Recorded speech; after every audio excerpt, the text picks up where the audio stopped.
Seeing that it's 7 o'clock, I'm going to call the Finance Committee meeting of March 5th to order, and please remind everybody that we are being recorded. Okay. First item on our agenda is minutes as available.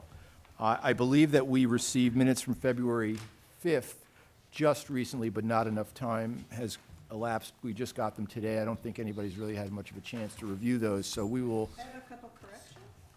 Well, we're not going to move them. You can just bring them next week because we're not going to talk about it. Nobody else has an opportunity. So, however, I do have a request from the League of Women Voters and from the recording secretary that we revise our motion on the January 23rd minutes. It's a very simple motion, and I will ask for it. In that set of minutes, the reference to the League of Women Voters is as the League of Women Voters observer. They are not, I'm sorry, is the League of Women Voters liaison. They are not a liaison, they are the observer, and they would rather have that changed in the permanent minutes. It's a simple motion. Can we get a motion on that revision? Motion. Second? Okay, all in favor? Okay, there you are, Anita, all set. Okay, so let's move on to our review of various warrant articles this evening. Our first one up is Article 7. This is increasing the retirement COLA base. Is there someone here to represent the retirement board? Would you like me to step in? Yes, please.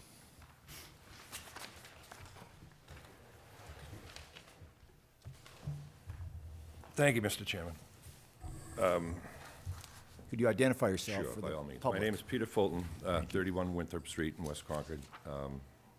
I've been on the retirement board, I think, into my 8th three-year term. I think the last 15 or so has been as chairman.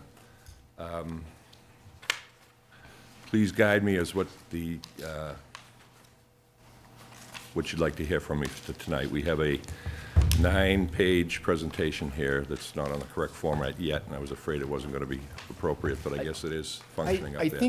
I think the key for us is to understand what the nature of the warrant article is requesting of the community, and then explain why you came to that conclusion. I don't think we need a big presentation on it. Okay. I think it's a fairly straightforward request, and you know, a simple description, and then we can discuss if we. Okay, thank you. feel so. I know Yep. some of you folks, as I say, I was on the fire department for a number of years, and our, not our liaison, but our observer is, a couple of them are present here, so.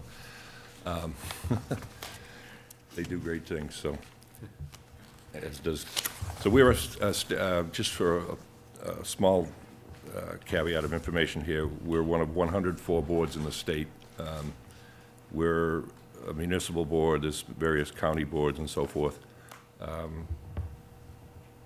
We have a 5-member board by statute. Of one of the 2 elected members. I'm elected via the retirees or the active employees. There is a, Kerry serves as the town manager's appointee.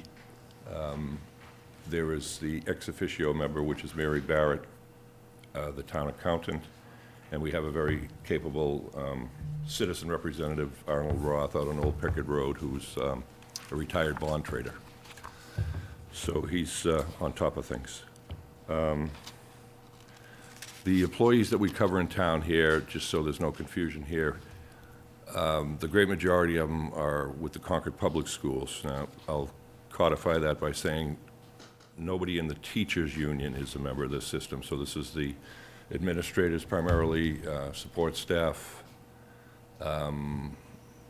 tutors, I believe, maintenance, that type of thing. Police and fire, and municipal light plant, and a small group at the housing authority. Water and sewer, public works, and so forth.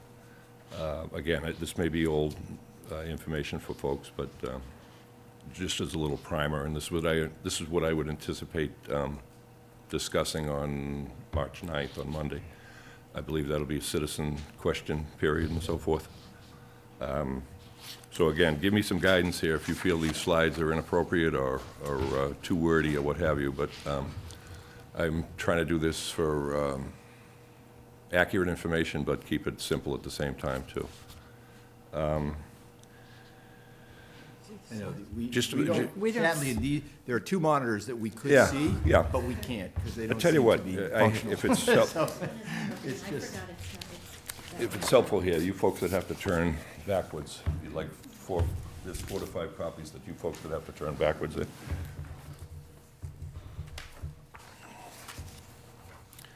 I'll give you a minute just to get to, okay? cover page is page 1, and page 2 has the 4 points here. I think Kerry's gone one beyond it to page 3, but that was the notation about the 104 systems and so forth. One thing from page 2, we have an oversight agency that watches over us very carefully, PERAC, Public Employee Retirement Administration Commission. So everything from our investment strategies to our no investment lists, tobacco lists, what have you, for investment components is overseen by them, along with every retirement calculation is overseen and cross-checked from our administrator to this PERAC agency. So it's, I think for the community's interest, PERAC is also a resource for looking at OPEB across the Absolutely, right. state. So they keep careful charts of what communities have made what progress against their OPEB liabilities, Right. which is a very important statistic. it is, yeah, and I believe, Kerry will back me up on this, but in 3 to 4 years ago, we've developed, you can answer this better, an OPEB account, I believe, right? Right, which I think is quite progressive, I guess is the term. Yep. You know, a lot of folks aren't even close to that, I believe, a lot of municipalities. All right, so the basic premise for me here is to state that we're here to take care of the members of the system, but first, to do so in a fiduciarily responsible manner. That's my paraphrasing here, it's not in the presentation. But also particularly taking into account the budget volatility through the appropriation, because we realize that you folks are going to oversee this appropriation and determine whether you think this COLA is appropriate or not, with your recommendation, I assume. Ultimately, it ends up at town meeting. If you travel on to, I'm sorry, let me, okay, so just for informational purposes here, the last increase in this COLA base was over 20 years ago. You can see here, this results in a small amount of money to the individual, but it is there for their benefit. I like to look at these folks that are, you know, way down on the pension scale, and they're only making $12,000 or $13,000 a year, so this little bit of money is helpful. And a key thing here that I'm sure citizens would have a concern with or curiosity about is the last box on the page 3 there is the town's budget would increase by $350,000 per year, but that would result in a impact for the median household of $48 per year, which I think is pretty reasonable. Can I just ask a question on this? Sure, by all means. It's a bit confusing, I think. Yep. So I understand, when you say the cost of living base increase, is that the actual COLA increase, or is it something else? No, I think I understand your question. We routinely and almost traditionally vote for a 3% COLA payment each year, but it's only based on the individual's first $12,000 of pension. Does that make Right, so sense? the base is actually $12,000. Correct. And the increase is 3%. So when it says current base 3% of the first 12K, No, you get $360.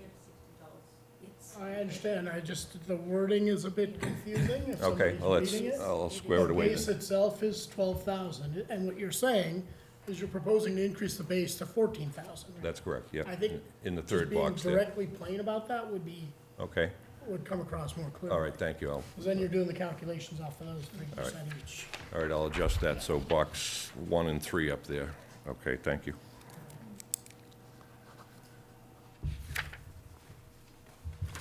I believe I've spoken all the information on these boxes here. So page 4, this is a comparison with the other systems. As I mentioned, you'll find that total there totals up to 104 boards, and you can see the key thing here is to also look at the average funded status, too. And again, I don't know whether I want to get in too deep with this or not, but we're doing very well here. If you want to believe in lists, we're in the top 10 or top 5, if you will, performing systems in the state. We have a funded ratio right now of 86%, which is quite good. I won't take any credit for that. Honestly, I won't. It's the finance people that do the great majority of this stuff. But that's our statutory obligation, is to be fully funded. The state wants every system to be fully funded by 2040, but we're on a target to be funded by 2031. So we're doing pretty well with that. I have actuarial information if somebody wants to get real deep into this. We have an independent actuary. His office's information is also overseen by PERAC.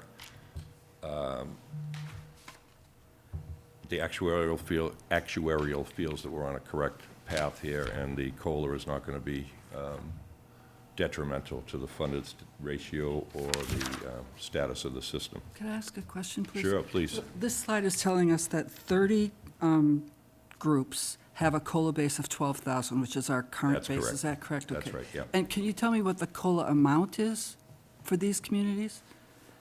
Because we're talking about, is it 3? Is it all 3%, or? No, not necessarily. It's somewhat consistent, wouldn't you say, with other communities? What do they vote in? I honestly couldn't answer that. I don't know what other communities do, but some communities have a hard time with funded ratios. They're any number of reasons. It's they don't have a tax base to. The municipality doesn't elect to fund the pension systems because they have other urgent needs. Systems can vote up to 3% per year. Up to 3. Up to 3%. Okay. So this is good benchmarking data as far as what the base is. I guess benchmarking data as far as what the COLA amount, the percent is, would also be helpful. Okay, Did that make sense? yeah. Yeah, great. So another question on this, is this the total universe of systems, or why these 100 or 104 or 15, whatever the number is? I'm kind of curious. How many systems are there, and do you have Right, all of them, or just a subset? Right, beside the word base, the column there, 30, 24, 26, I believe you'll find that adds up to 104. And so that's the total number of systems in That's the system, Massachusetts? that's correct, yep, in the state, and that's the system, that's the benchmark, if you will, that we compare ourselves with, okay? Now, that's a mix of, as I mentioned before, that's a mix of larger systems like Middlesex County, which is pretty much all the surrounding towns here, for example, giant system. But we're, as I say, a medium-sized system, small to medium, but with a total assets of over 186 million, so doing pretty well. That was before Friday, by the way. So was there a reason why you chose now to ask for an increase in COLA? I would say before Friday, it was because of the stability of the market and the 20-year time. As I say, I'm an employee representative of this outfit, and I have been hearing from retired employees around town, how about increasing our COLA base? But over a number of years, it's not, Yeah, this wasn't the first year. right, well, that's true, right, yeah. And do you look at, do you have any other measures of what cost of living has actually increased that you compare this to, or you base it on, or is it just, that's what the maximum is, the 3% I'm talking about? Right, that's a statutory, This is an important slide to me. You could be below it, right? Correct, Because yeah. inflation has certainly been below it, yep, yeah? yep, true. What I hope to have too, by the way, Carrie obviously will be there Monday night, but I will have my administrator with me too that will help me with some of these additional questions. Tell me if you think this is appropriate, but I think it belonged in there. Slide number 5. Should anybody, citizen, what have you, anybody have a curiosity, I may be considered somebody that's voting for my own little pay raise here. So this is a statement in there that, in the 5 bullet points here, describes with a state opinion here that there's no problem with, this doesn't constitute any kind of a, Conflict of interest. thank you very much. I have everything up there but that. Pardon me, it's up there. You might want to put that on the slide so people clearly see. Yeah, it is up there. I'm sorry. Thanks, John. Sure. You were saying that by 2031, you will have a fully funded Program, right. program. And I'm wondering, maybe Carrie, you're going to have to answer this question for me. It's going to be an additional 350,000 every year. And I know that Carrie has mentioned before, our finance director has mentioned before, that they're looking at accelerating the fully funded on our OPEB from 2038 down to 2030. And I'm wondering if there's going to, what kind of impact this, thank you, what kind of impact this increase, the 350,000 a year, is going to have on either of these accounts? Okay. So the OPEB, we've talked about accelerating that. That right now is on a 2040 timetable, but we haven't talked about accelerating it to 2030. That definitely, we would like to move that a little closer, but not more than a couple of years at this point in time. That liability is about 1/3 funded, so it's far less funded than the retirement system. Okay, so will this amount have any impact on any of our accounts in terms of fully funding the 2031 for? Well, no, Over because here? the assessment that the town receives from the system will increase accordingly to keep us on track.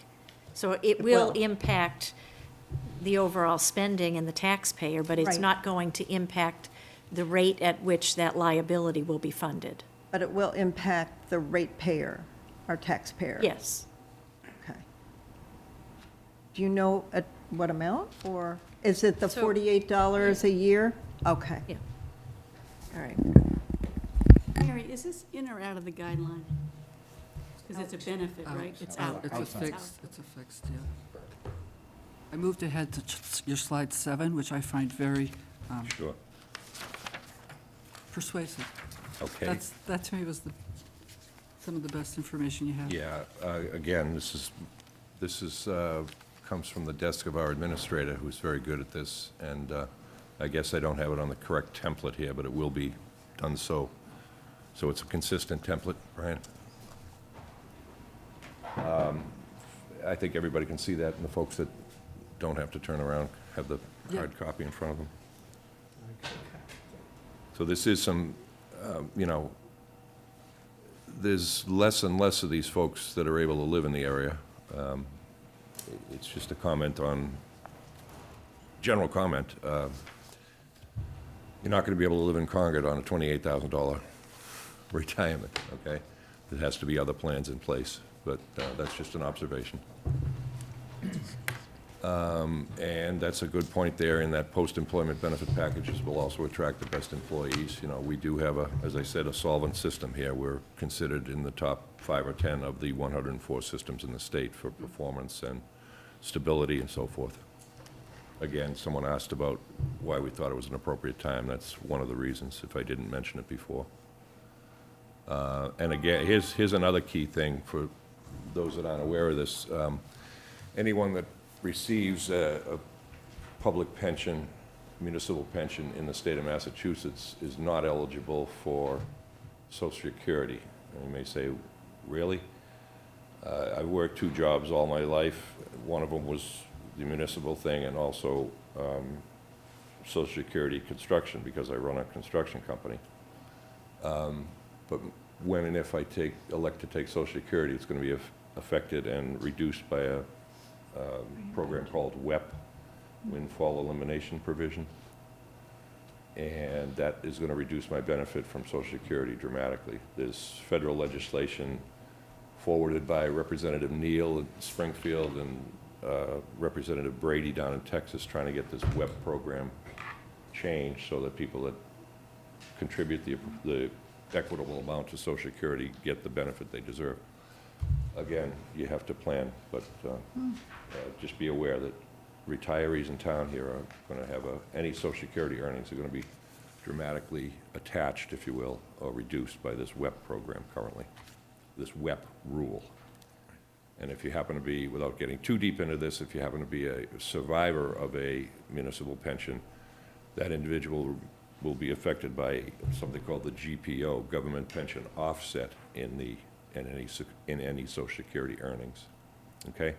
So, just food for thought. Also, there was quite a bit of things you'd remember from the Boston Globe. I've got the date up here. Is in 1996, when an individual's contribution from their salary is 9%, goes towards their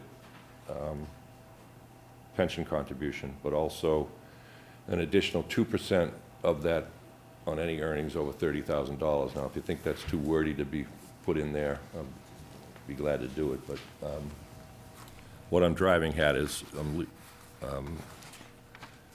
trying to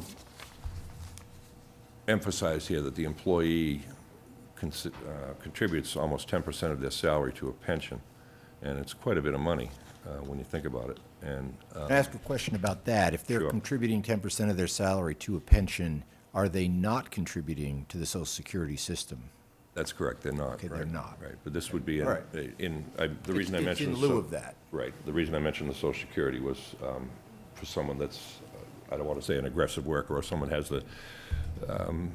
someone needs the income, additional income, so they work a Social Security-based job or a non-municipal job. They're going to pay their Social Security SSA, Social Security deduction, but they will be affected by the benefit they get later on, Understood. if they're a recipient of a municipal pension. Yep.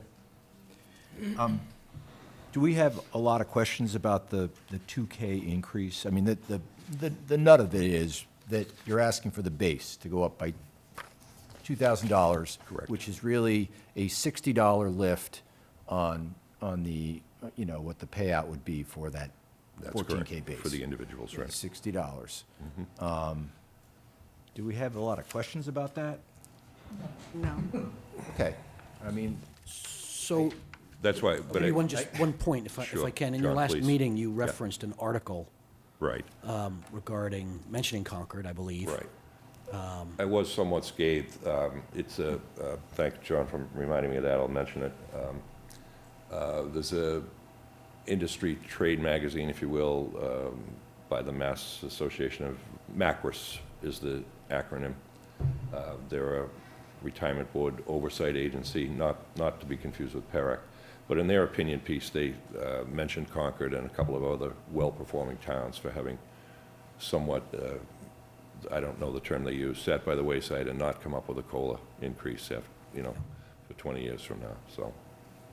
So Mary's point Food is a for very thought. good one. It would be great to see what cost of living adjustments other towns Okay. that apply it to different bases actually use. Okay, sure. That's helpful to know if it's a, Yeah, I think I can safely say Concord, in my history and what I remember, my term on the board, I think we've routinely done 3%. yeah. I think in your last meeting, you mentioned you thought that was statutory. Right, but to answer Mary's question, I don't know the answer to other municipalities. Well, another one might be applying, say, a 1% cost of living increase to a higher base, is the Right, reason I that's ask. true. And the reason that's good true. data. That's Yeah. very true, yeah, So okay. isn't that, I was just thinking earlier, isn't it sort of more accurate or better context benchmark the actual dollar amount, the actual dollar amount of the COLA increase, rather than the percentage and the base, just what is the actual dollar amount increase for the 104 in the last fiscal year, for example? Yeah, Right. I'll, That'll take care of both. The other question I have is actually for Carrie. If I'm not mistaken, there's a $200,000 placeholder in the budget for this, and I was wondering how that number was determined and why and that sort of thing. So there was a $200,000 placeholder. I've since increased that, and we need to square our numbers because I had a note that it was 309,000, not 350. So we'll make sure that we have that number plugged in. But those estimates came from our actuary. We asked the actuary to review this, and project what the estimated impact would be. So when you did your guidelines process, we had 200 because you finished before the retirement system had voted on what they were going to do, whether they were going to go to 13,000, 14,000, or all the way up to 16. So there was a placeholder, and now that number is firmed up based upon the language in the warrant article. Again, not to spend as much time as you'd like here, but I know you have a full agenda here.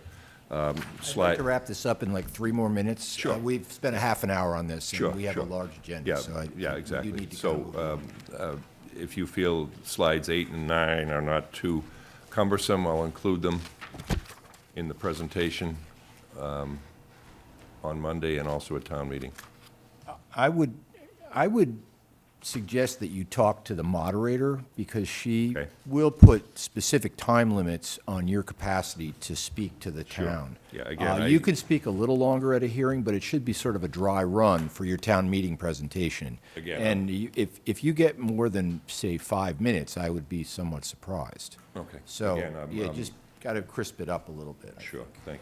thank you. I'm familiar with the town meeting format, but I've never introduced an article, and I didn't know what the lead-up would be here, what your need for information would be. Yeah, So thanks for taking the time. Yeah, I would just say, treat the hearing like a little bit of a dry run Yeah. for your town meeting presentation, and Thank think you. about what that time would feel like. Okay, so perhaps have the moderator look at this presentation? Yeah, Okay. or you can talk to her and say, how much time would you give me to present my article? And then she would be able to respond to that. Thank you. Yep. As I say, first time, No, it's fine. first time It's shopper fine, here. thank you. Thank you. Yeah, Anything else? All set? yeah. Thank you for your time. Thank you. Sorry to take Thanks. so much. You want to keep those copies up there? Feel free. I'm happy to hand it back if you'd like to. Either way. Either way. Have at 'em. Too late. Anyone in the crowd like them?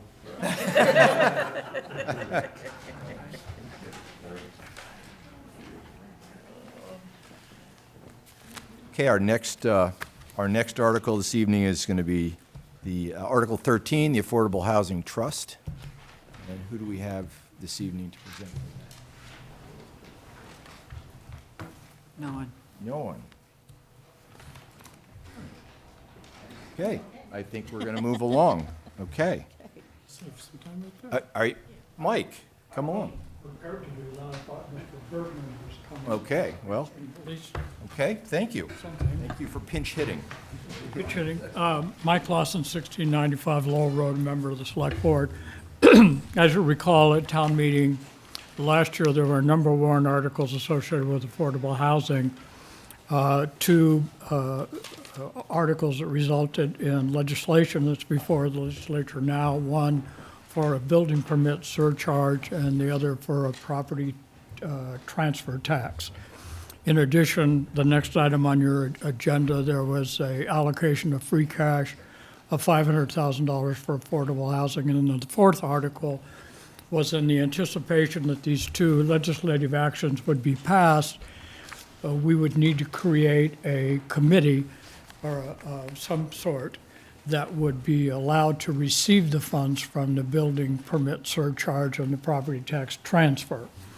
And so the Select Board created a committee, which was chaired by Keith Bergman, that went about the business of creating the warrant article that you have in the warrant that actually creates this housing trust.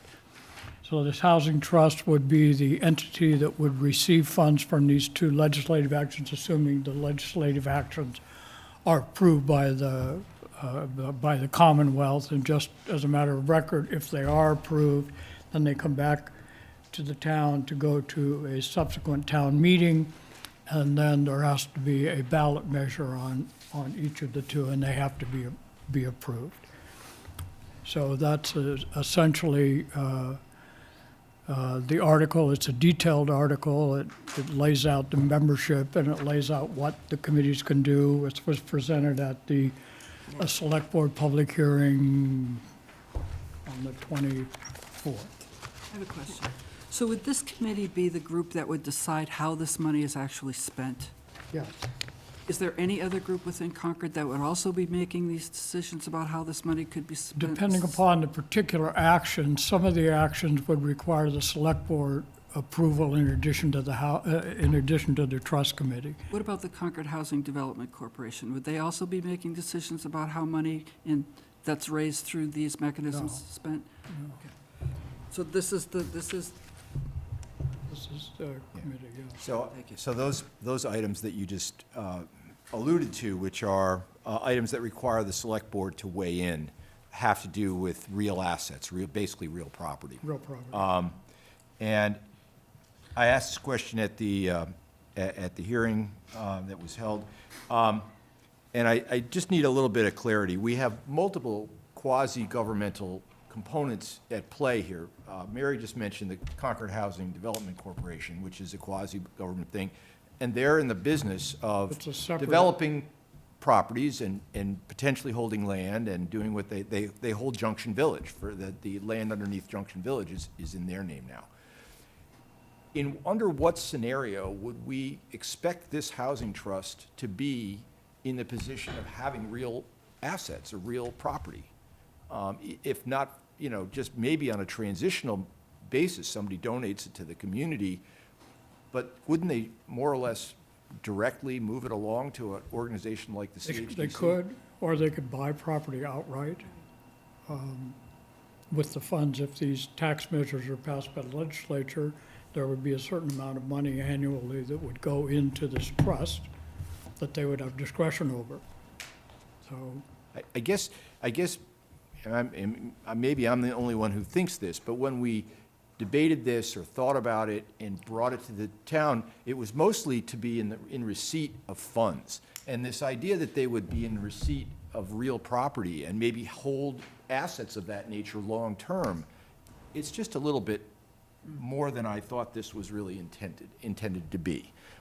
That's just me, so maybe I've got a big misinterpretation, but I don't remember any discussion until we've just seen it recently in the presentation, in the wording of this, that real assets are really a thing that we are considering this trust to be, holding. But wasn't this, don't they have to hold those assets temporarily before they sell them? they're- So they Well, won't be permanent, long-term assets. Well, It's not clear. this is where where it's a little muddy. Like, there don't appear to be limits that, if somebody were to donate land to the town, for example, this organization could be, this trust could be in receipt, but they're under no obligation to then disgorge it. Fair They enough. could just, But the purchase, the 500,000, et cetera, that goes to purchase a property, right? That then gets fixed up and sold? Yes, but not the 500,000. The 500,000 was, the warrant article was that the 500 would be under the discretion of the town manager. And we have actually expended some of Right. those funds, but the money that would come in here would be from the surcharge, transfer tax surcharge, and from the building permit surcharge. So, Dean, in talking to Mr. Bergman then, could I put him in touch with you to try to see it's if we fine. can get I'm some just, of it this just is, resolved? No, I get it. I'm a little- I understand. I'm a little, I think they don't anticipate real property coming to them as a gift.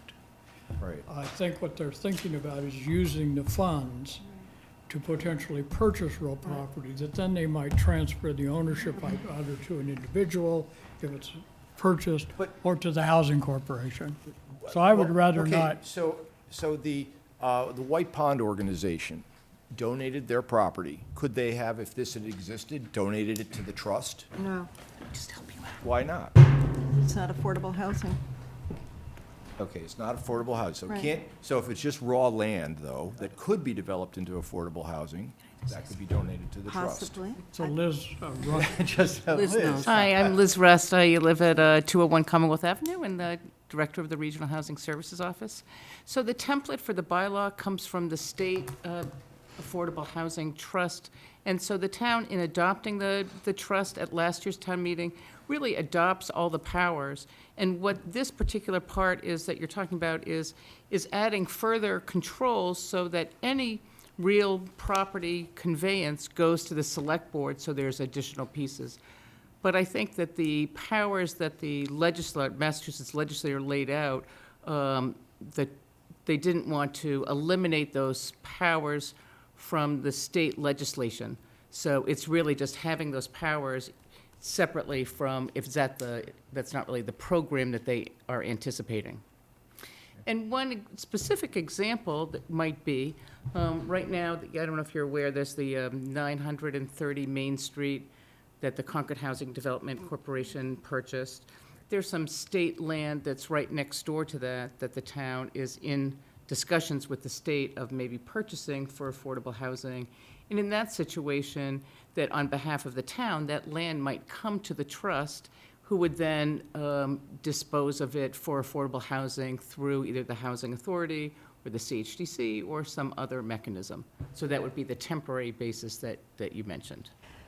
So I guess I'm not disputing that, that things in transition may move through this organization. I just But your was point not, is that- my point is it should not become a permanent, manager of affordable housing No, I think assets. that the organization is subject to all 30B, so as a landlord, they don't want to be a landlord for rental properties. The mission of the trust is to develop affordable housing, so sitting on vacant land is really not part of the mission. It's always to move it forward to have it occupied. All right. I guess have a that's- couple questions. One of them deals with the legal advisors that the trust can have and use. And I'm wondering, would they be paid through the town's legal budget? Or would this trust have its own legal budget? I think that can work either way. I mean, this was, again, just the powers to, if there's extraordinary circumstances, to hire their own counsel, but in most towns, because the legal needs are so small that they just use, and if they have to separately compensate some portion of a legal bill for a special project, that's done. Okay. My other point goes to the CPA and the CPC. 3 years ago, we got caught in a situation where an application came in, and it was for the preservation and rehabilitation of one of the properties, an affordable housing property.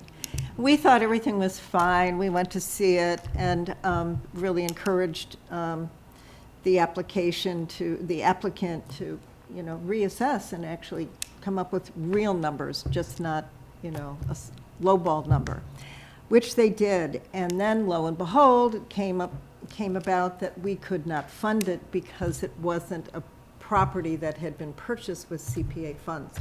So I went and I got a copy of this, of what the memo was that tells you all the details, and I wanted you to have this so that the new trust organization, when they get underway, if they want to work with the CPC, with our CPC, which has affordable housing funds, that they better pay particular attention to some of the intricacies involved, because we don't want that to happen again. So the funds, if CPA funds are transferred into the trust, they come with the CPA requirements, so they don't get lost by being in the trust. And But it goes to the purchasing of it, it goes to if it's, Exactly, I'm very you know, aware of those, yes, yeah. exactly. I know you are. Thank you. Thanks, Steve. I think, are there any further questions on this article? No, except the 11 sections that comprise this article. You're going to assure me those are pretty standard. We're gonna get those on one slide. That's printed in the warrant. Right. Without going through them, is there anything there that you think deserves special attention, or is that all pretty No, standard as stuff? Liz said, I think. It's all most of this prescribed is coming from the state. From the state. And, so, Thank you. Yeah. should I just stay for? I think you should stay, because with the next article is the same basic thing. Appropriate funds, this is the $500,000 article. So this is, as I just mentioned in the previous article, last year, as one of the articles of affordable housing, there was an article for $500,000 from free cash. And the anticipation was that this would be something that could continue until these legislative actions were approved, hopefully approved by the legislature, and then the affordable housing activities would have their own reoccurring sources of funds from these two tax measures. So again, this is still pending before the legislature. It's going slowly. As you might imagine, there's been an awful lot of discussion, particularly around the property transfer tax. There's now a coalition of groups that are working on that, and we don't know if they'll get it done during the legislative session or not. And interestingly, if they don't get it done during the legislative session, we have to go back to town meeting again to reaffirm these things, to resubmit them to the legislature. They just can't be put back in again. So this is a continuation of being able to provide some funds so that when opportunities for affordable housing come up, we don't have to wait till we get to town meeting to do it. And we've had occasion to use the money in cooperation with Habitat for Humanity to use these funds during the course of the current fiscal year. Can I ask a So- question, Mike? How much of that 500K that we approved I last year? think about half. I'm really sorry, Mayor, didn't know I was going to be We're going to be here. on the But- seat tonight. So I'll half has certainly- been spent. I'll and half- certainly find out, Okay. yeah. And And you then don't know, these opportunities come up and the other thing I'd just like to mention is that, as you know, free cash was never meant to be used for recurring expenses.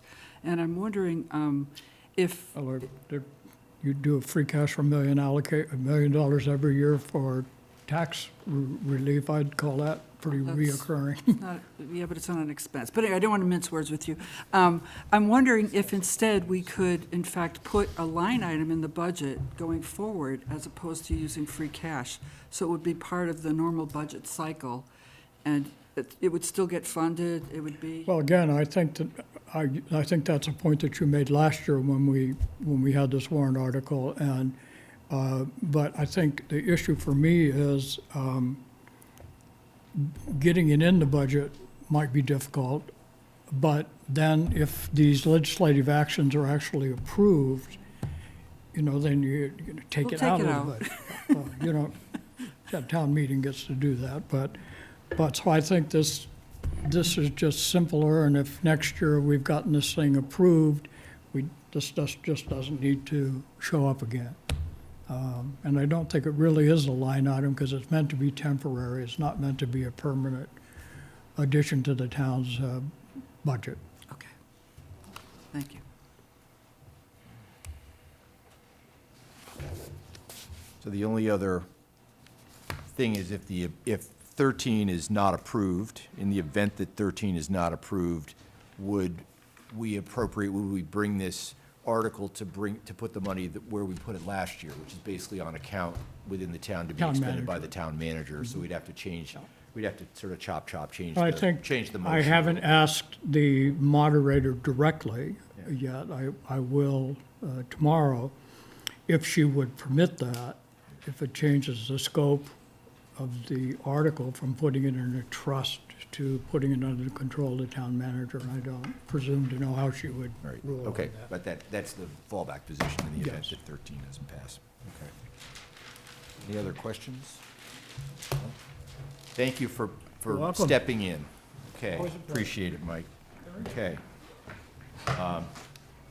So now we're going to talk about the tax increment financing agreement. We have been forwarded the agreement for our review, and we have also been forwarded, I believe, a copy of the memorandum of understanding between the town and Grantham.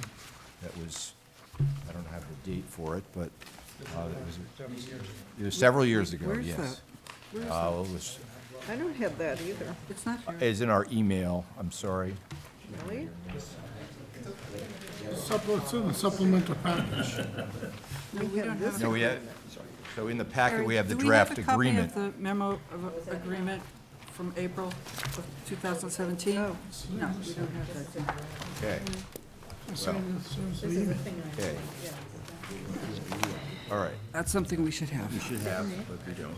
Okay. No, this is different. That's the memo of agreement. We don't have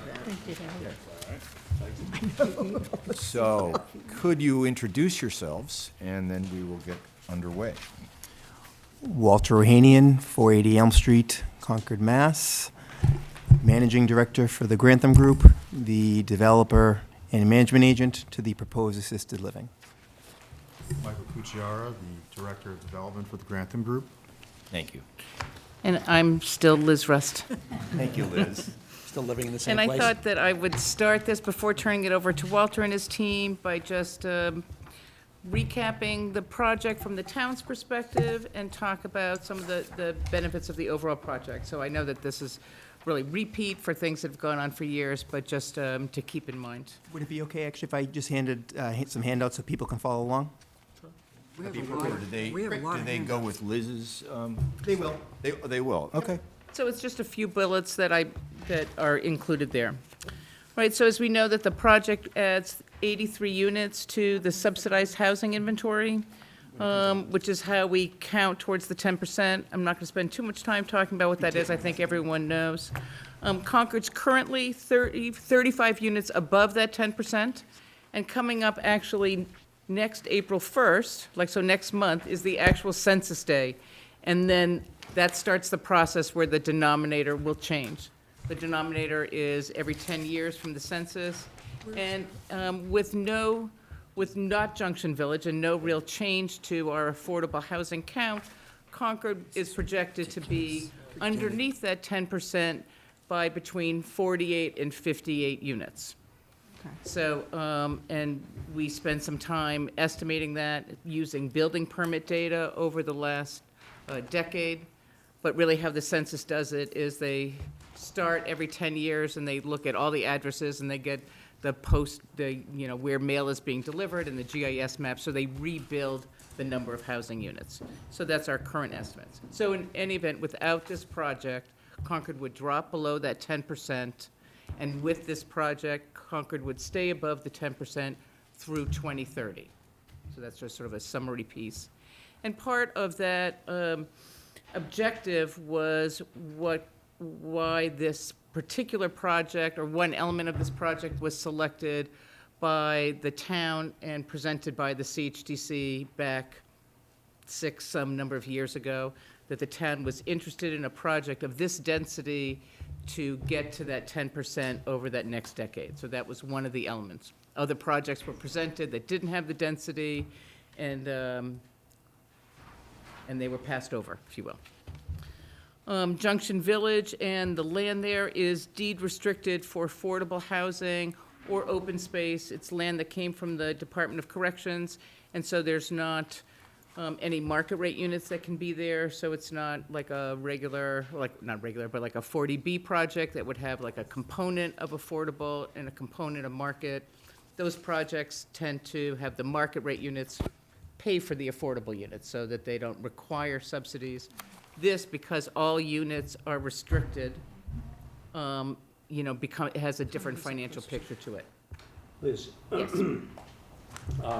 pardon me, but, it was a long time ago, and I wasn't involved in the early phases of this project. But in terms of the history, was there not a whole process of RFP and response with some proposals that did give the density required and that were found to be distressing to the abutters?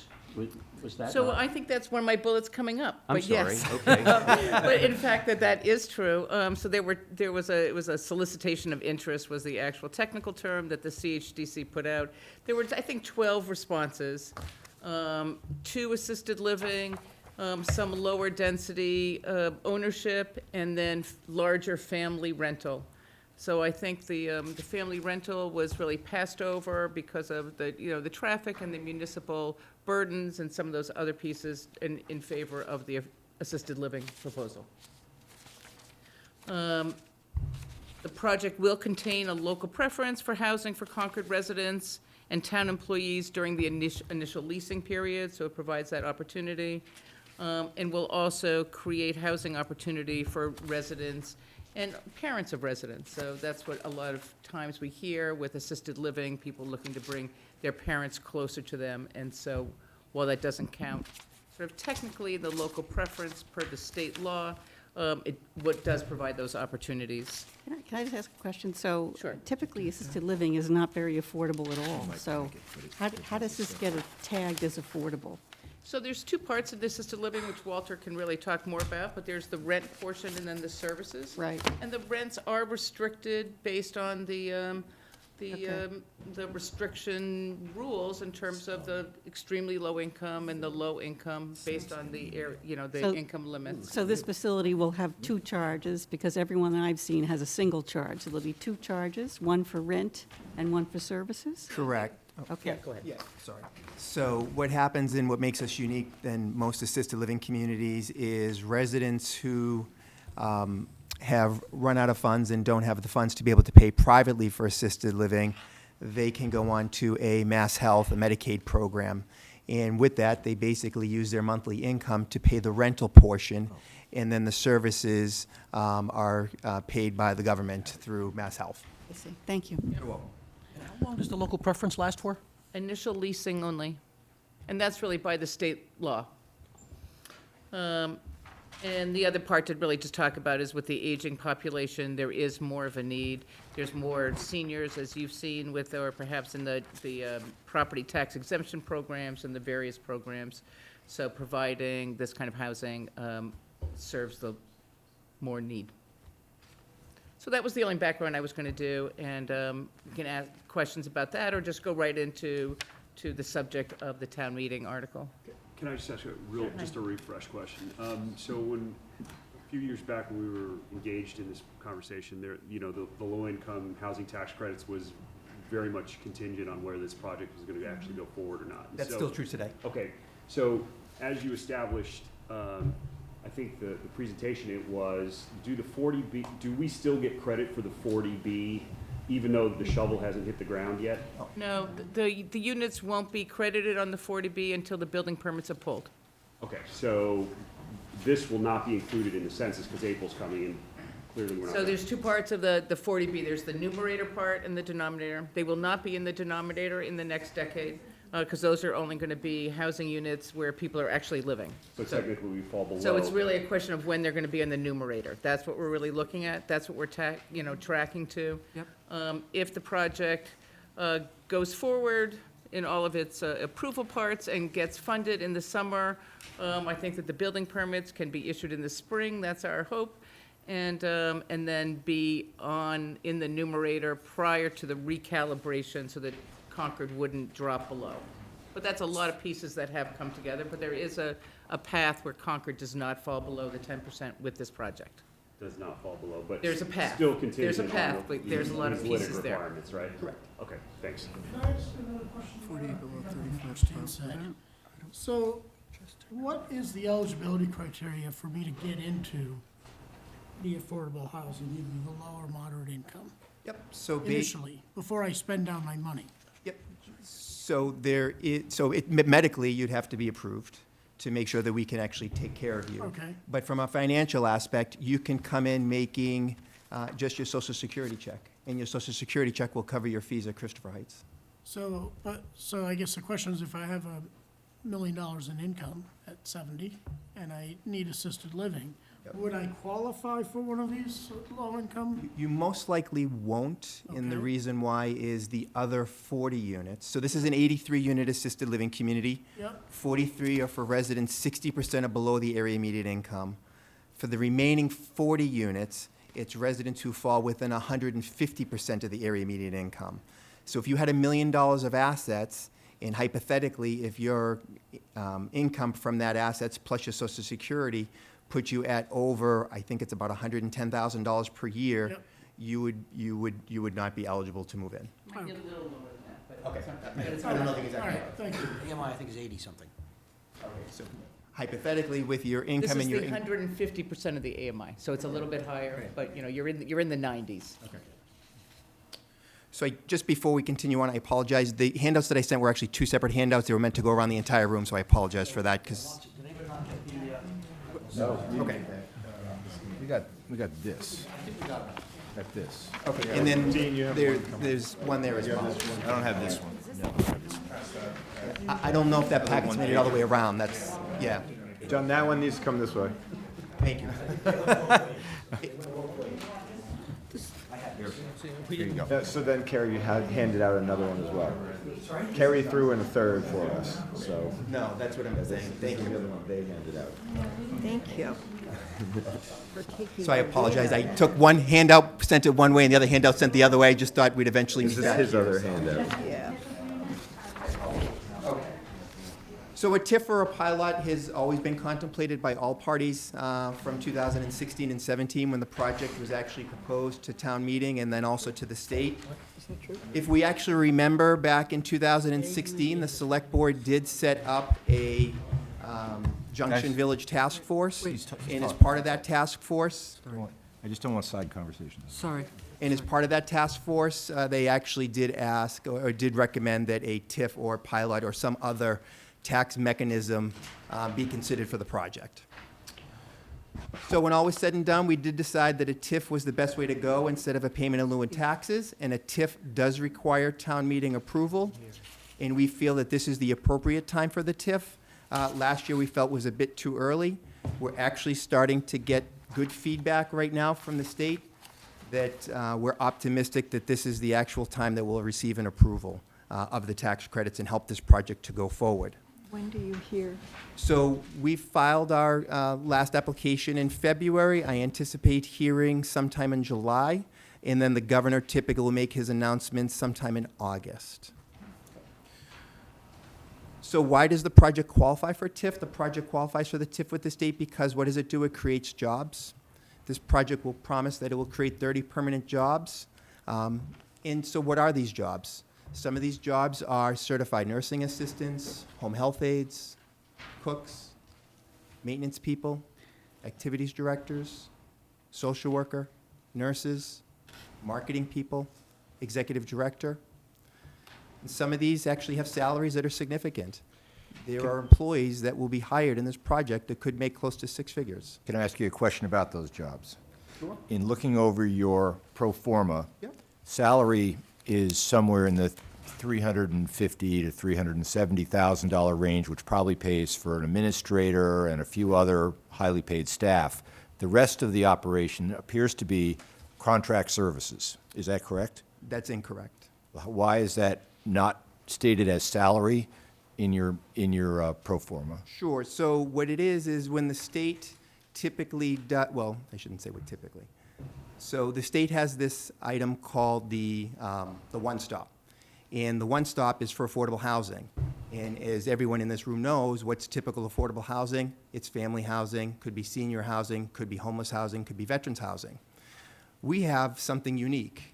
We have housing, we have real estate housing, but we also have services. And so the one-stop actually takes into a line item called resident care I think it's called resident care services. I forget off the top of my head.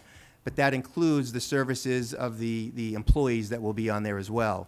The 350 they're referring to, you're correct, could be administrative staff, marketing directors and whatnot, but it's not taking into account the bulk of the staff that's there. So why, I'm sorry, but I still am a little bit confused. Why are salaries not listed in the salary bucket when you could easily do that? And you then put them in this other bucket and you charge them out at 1.6 million, but you pay them 1 million. So I'm just trying to figure out where, how that works. Because it looks, when you look at the pro forma, it literally looks like a contract service that you're getting some lift on, didn't know who the contractor would be or how that would work, and then you're paying it out, you're paying for it at about, 60% of what you're charging the residents. So I'm just trying to understand how that piece worked. And you're saying those are they're still staff employees who are paid and on staff, and you're Correct. responsible for their Social Security. Yes. You're responsible for their Yeah, you these know, aren't for 1099 employees, if that's what they're you're not- asking. No, no, no. I'm not saying 1099, a contract with a, with a, Outsourced. an outsourcing company. This isn't an outsourcing company, these are, Okay. yeah, these, All they're right. not. Okay. Okay, sure.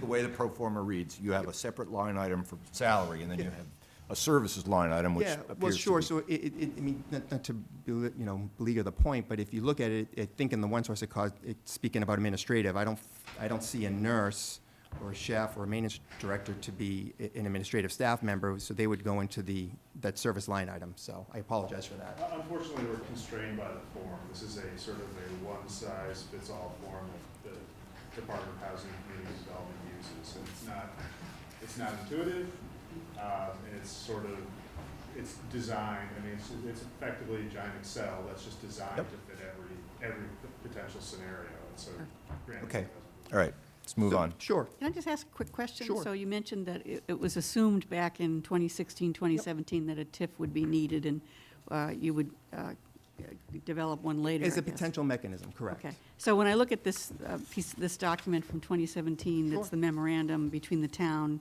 and you, it says the developer agrees not to request any financial support from the town other than the town funds for the construction and development of the project, blah, blah, blah. So it doesn't sound like there's anything else left to come based on that. Right, so the town isn't putting in any more funds to the project. The town will be putting in, if the project gets approved, it's $2 million, $1 million from free cash, and it's $1 million that's been allocated from CPA.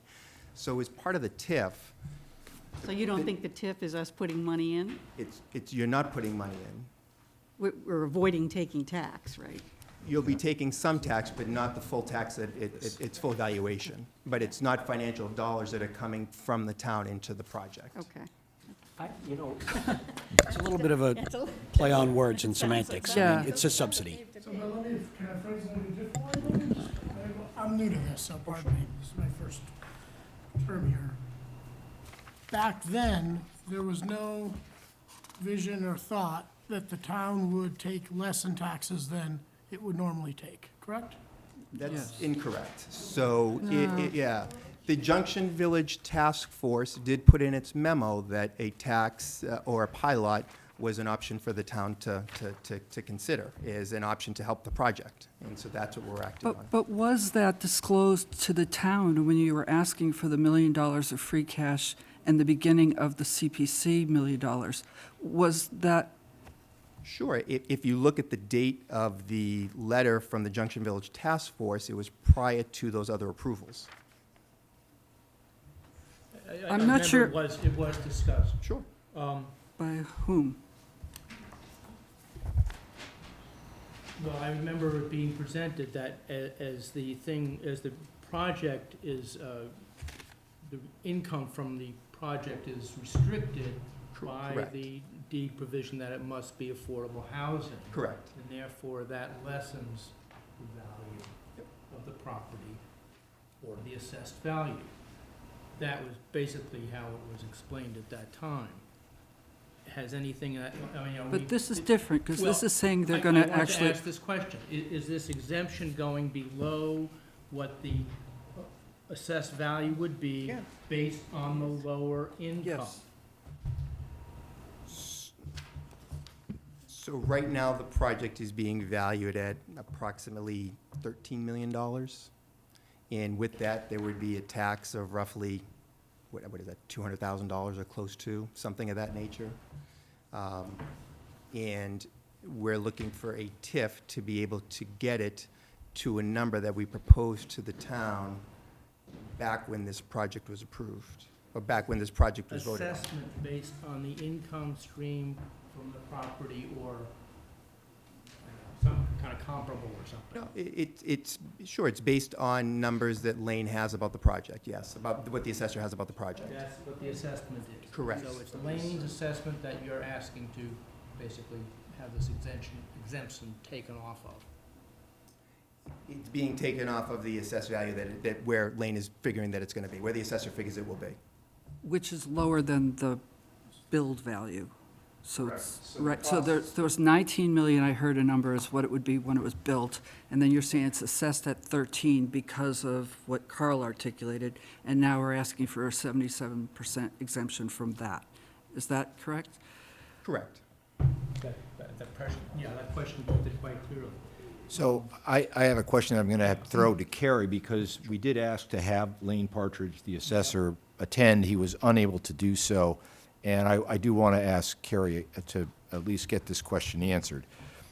We have a town policy of assessing all properties at the same tax rate. So right now, it's like $14 and change per thousand.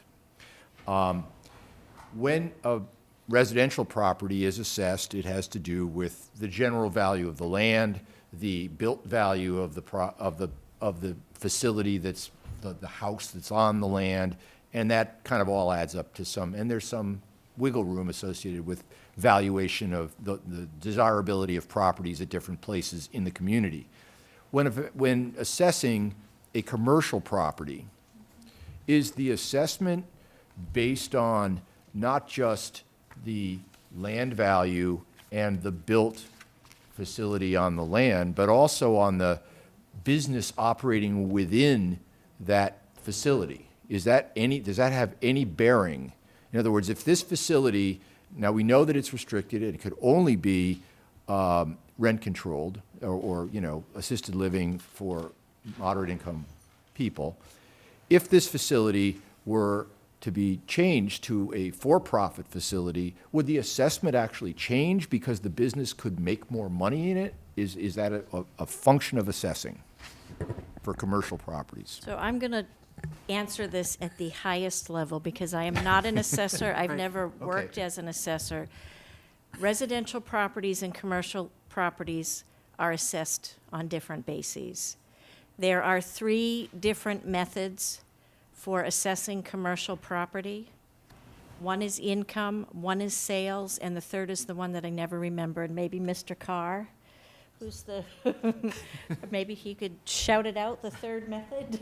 No, Income sales. So 2 out of 3 ain't bad. Mr. Banfield's interpretation is I would agree with that. Yes. The So income approach to value. Yeah. income I No, think the it's, income approach to value, so right, sales. income sales, and there's a third one. Oh, So, replacement. right, okay. So yes, the business activity taking place within the building can impact the assessed value. Okay, thank you. All You right. said, Dean, this is a not-for-profit? Is this a It- not-for-profit? This is No, not this true. is a- this is a So for-profit yes, it is. So a pilot is not an appropriate conversation. That is a payment in lieu of taxes, which would be something that a nonprofit would be asked to contribute. So a TIF or a pilot could not have been part of that conversation. I'd love to go back and see the point in the select board hearings or discussion on the tape where the word pilot even was discussed, because you're not a nonprofit, so that was never valid. And now, so that leaves us with the TIF that The we're, securitization of cash flow was discussed in the presentation from the Junction Village Funding Committee or something like that, Greg Howe? Those are- Village Task Force. Yeah, task force. Those are the tax credits that you're getting from the state, is that correct? No, that's. No, that's different. Yep. You're gonna securitize what?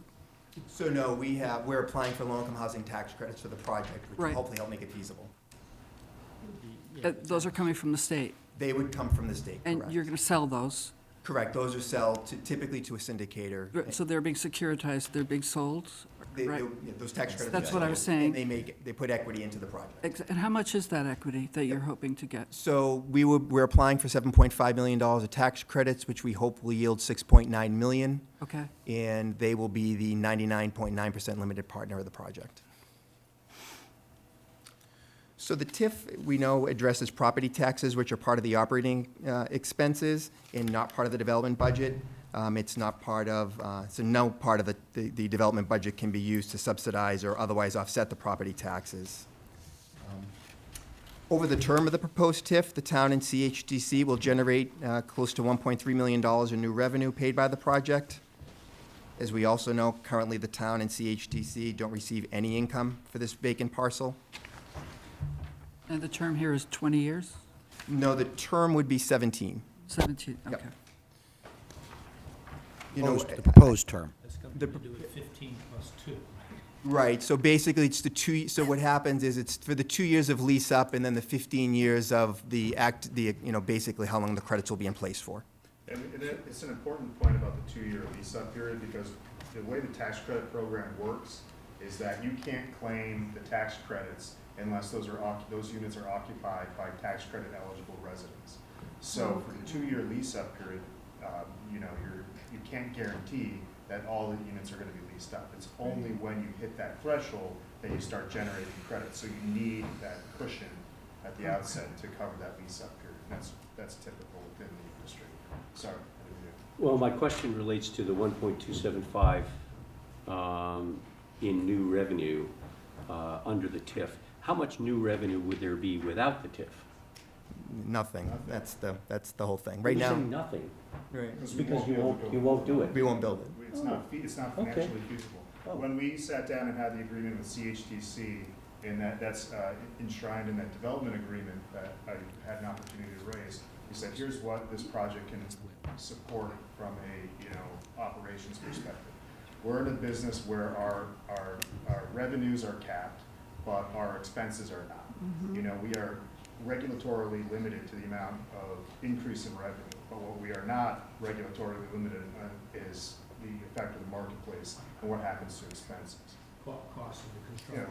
What it costs to operate. So it would happen very quickly that we meet that, point in time. There's an expression for it, I can't think of it off the top of my head. So how does one arrive at 1.275? Sure. Versus 1.5 or 1.6? Sure. So it's the amount that the property can actually pay for taxes when you go through the budget, through its operating expenses, realizing its revenue and what it's going to be.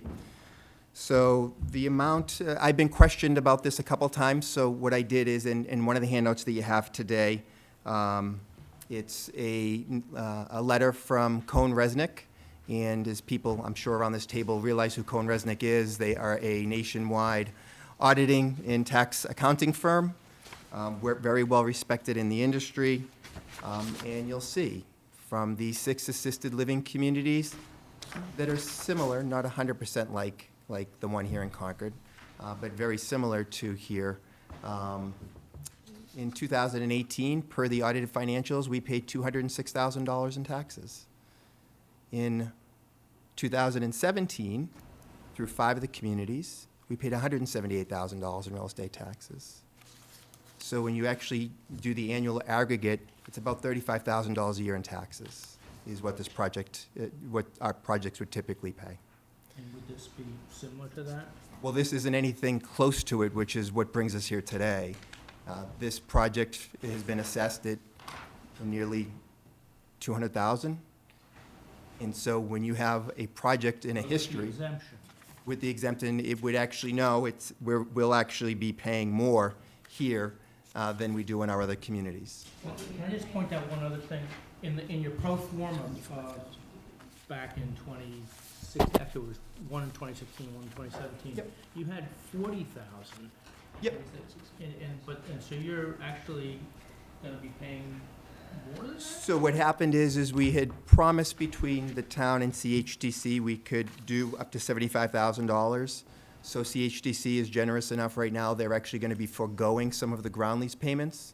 So the $75,000 is still coming from the project, but the CHDC will take $10,000 to cover its cost for carrying the land, and $65,000 will go towards the real estate taxes. On the flip side, hypothetically, let's say the project doesn't actually value that thing when it's all said and done. Let's say the value came in at $10 million. So what would happen is the amount that would go to the town would be less, but the amount that goes to CHDC would be more.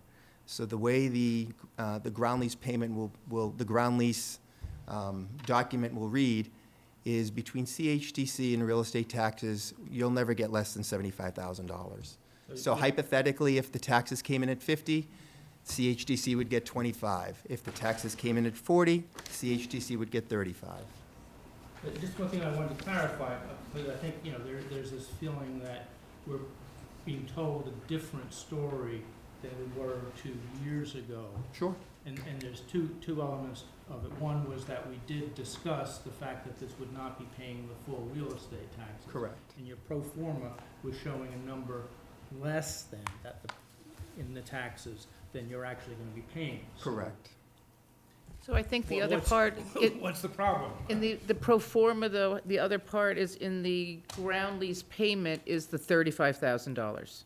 Yeah, okay, so it's actually the same numbers. right? Exactly, so it's I just I couldn't find the ground, oh, it was in there, yes, it was. It's It is, there, it's just like a the little last further. line or Yep. something. Yeah, down a exactly, few just more. further down. 37,000. How your equity investors who are tax-driven, how will they be realizing their gain immediately upon buying the So, tax yep, credits? so what happens is they take it over 10 years. So basically they're allowed to take 1/10 of the tax, the tax credits over the course of 10 years. And then they have to be in compliance for an additional 5 years thereafter. So that's how you come up with the 15, plus the 2 it gets me through the lease-up period.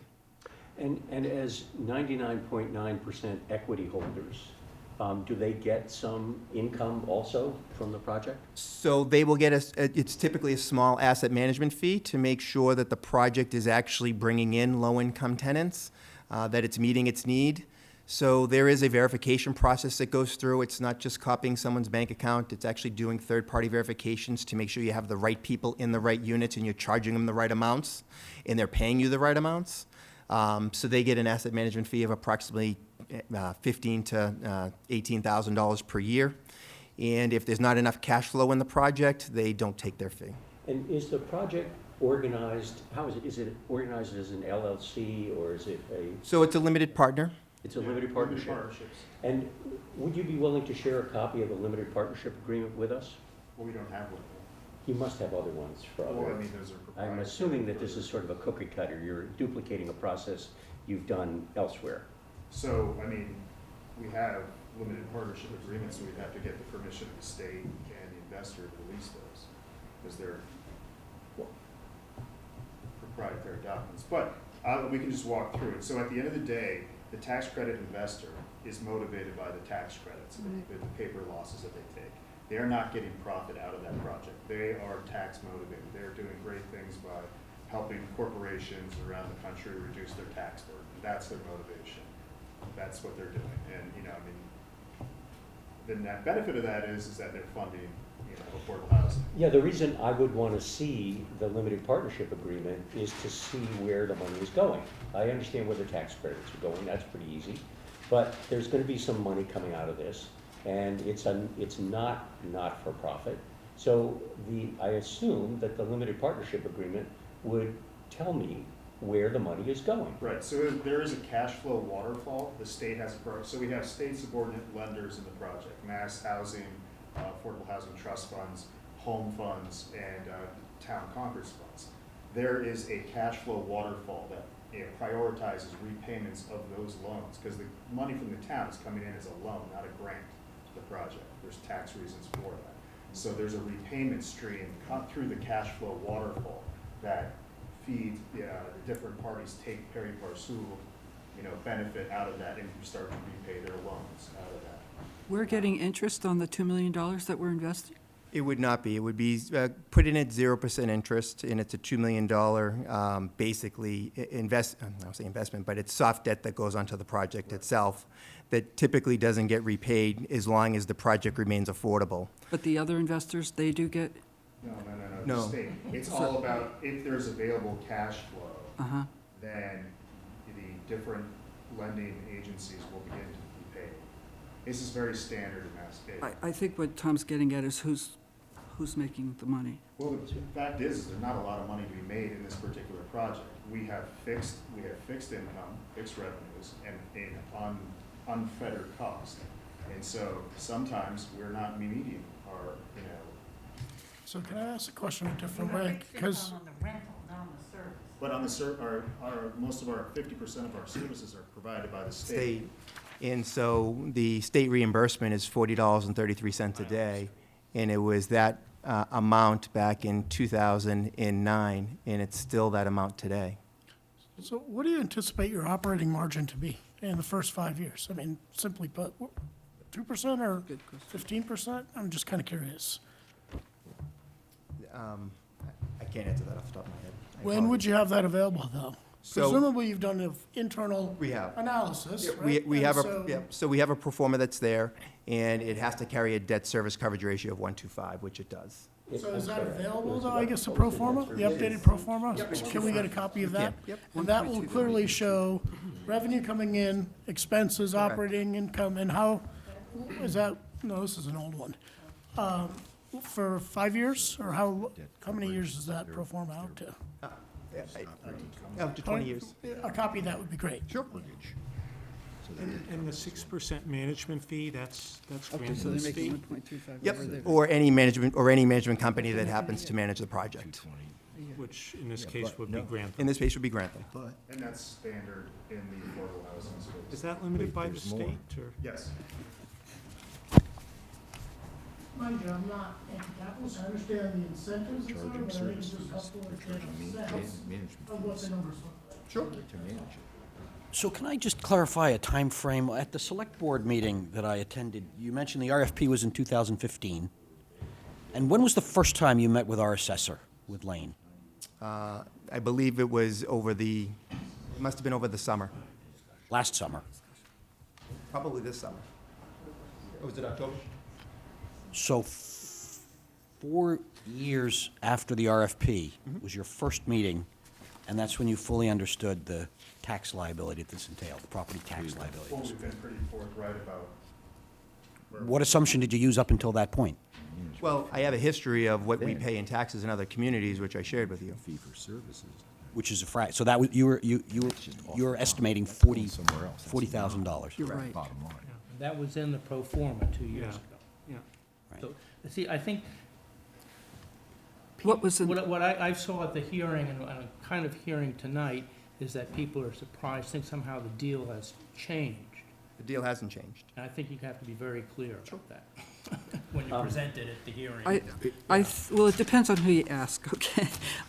There might have been some people that saw the pro forma, but I think, I'll speak for myself because I was watching this closely. When I went to town meeting and I was asked to vote for the million and the million, I wasn't aware that we were going to also have to contribute another, $112,000 a year for 17 years. So, and also, I remember, I actually watched the video of when the Finance Committee voted to approve this, and several people voted for it based on the memo of understanding, which Christine brought up, Doesn't touch that, yeah. which says that there wouldn't be asking for any more financial support from the town.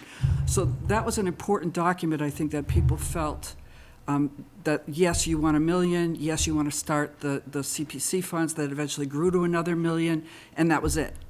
I think that was the expectation of a lot of people. And maybe there were some people in subcommittees or some people that saw a different number, but that was a very small group of people. Well, I think That's my we didn't see opinion. it as a lump sum, okay? We saw it as reduced tax. Carl, I'm gonna ask for a small survey of the FinCom. Now, how many FinCom members have had prior discussions with Grantham regarding Junction Village, have been here on the committee long enough to have had any conversations about this project? Hands, please. I've been on the CPC when we And you're had on the con- CPC. And I was in the audience all the Okay, time. Okay, fine.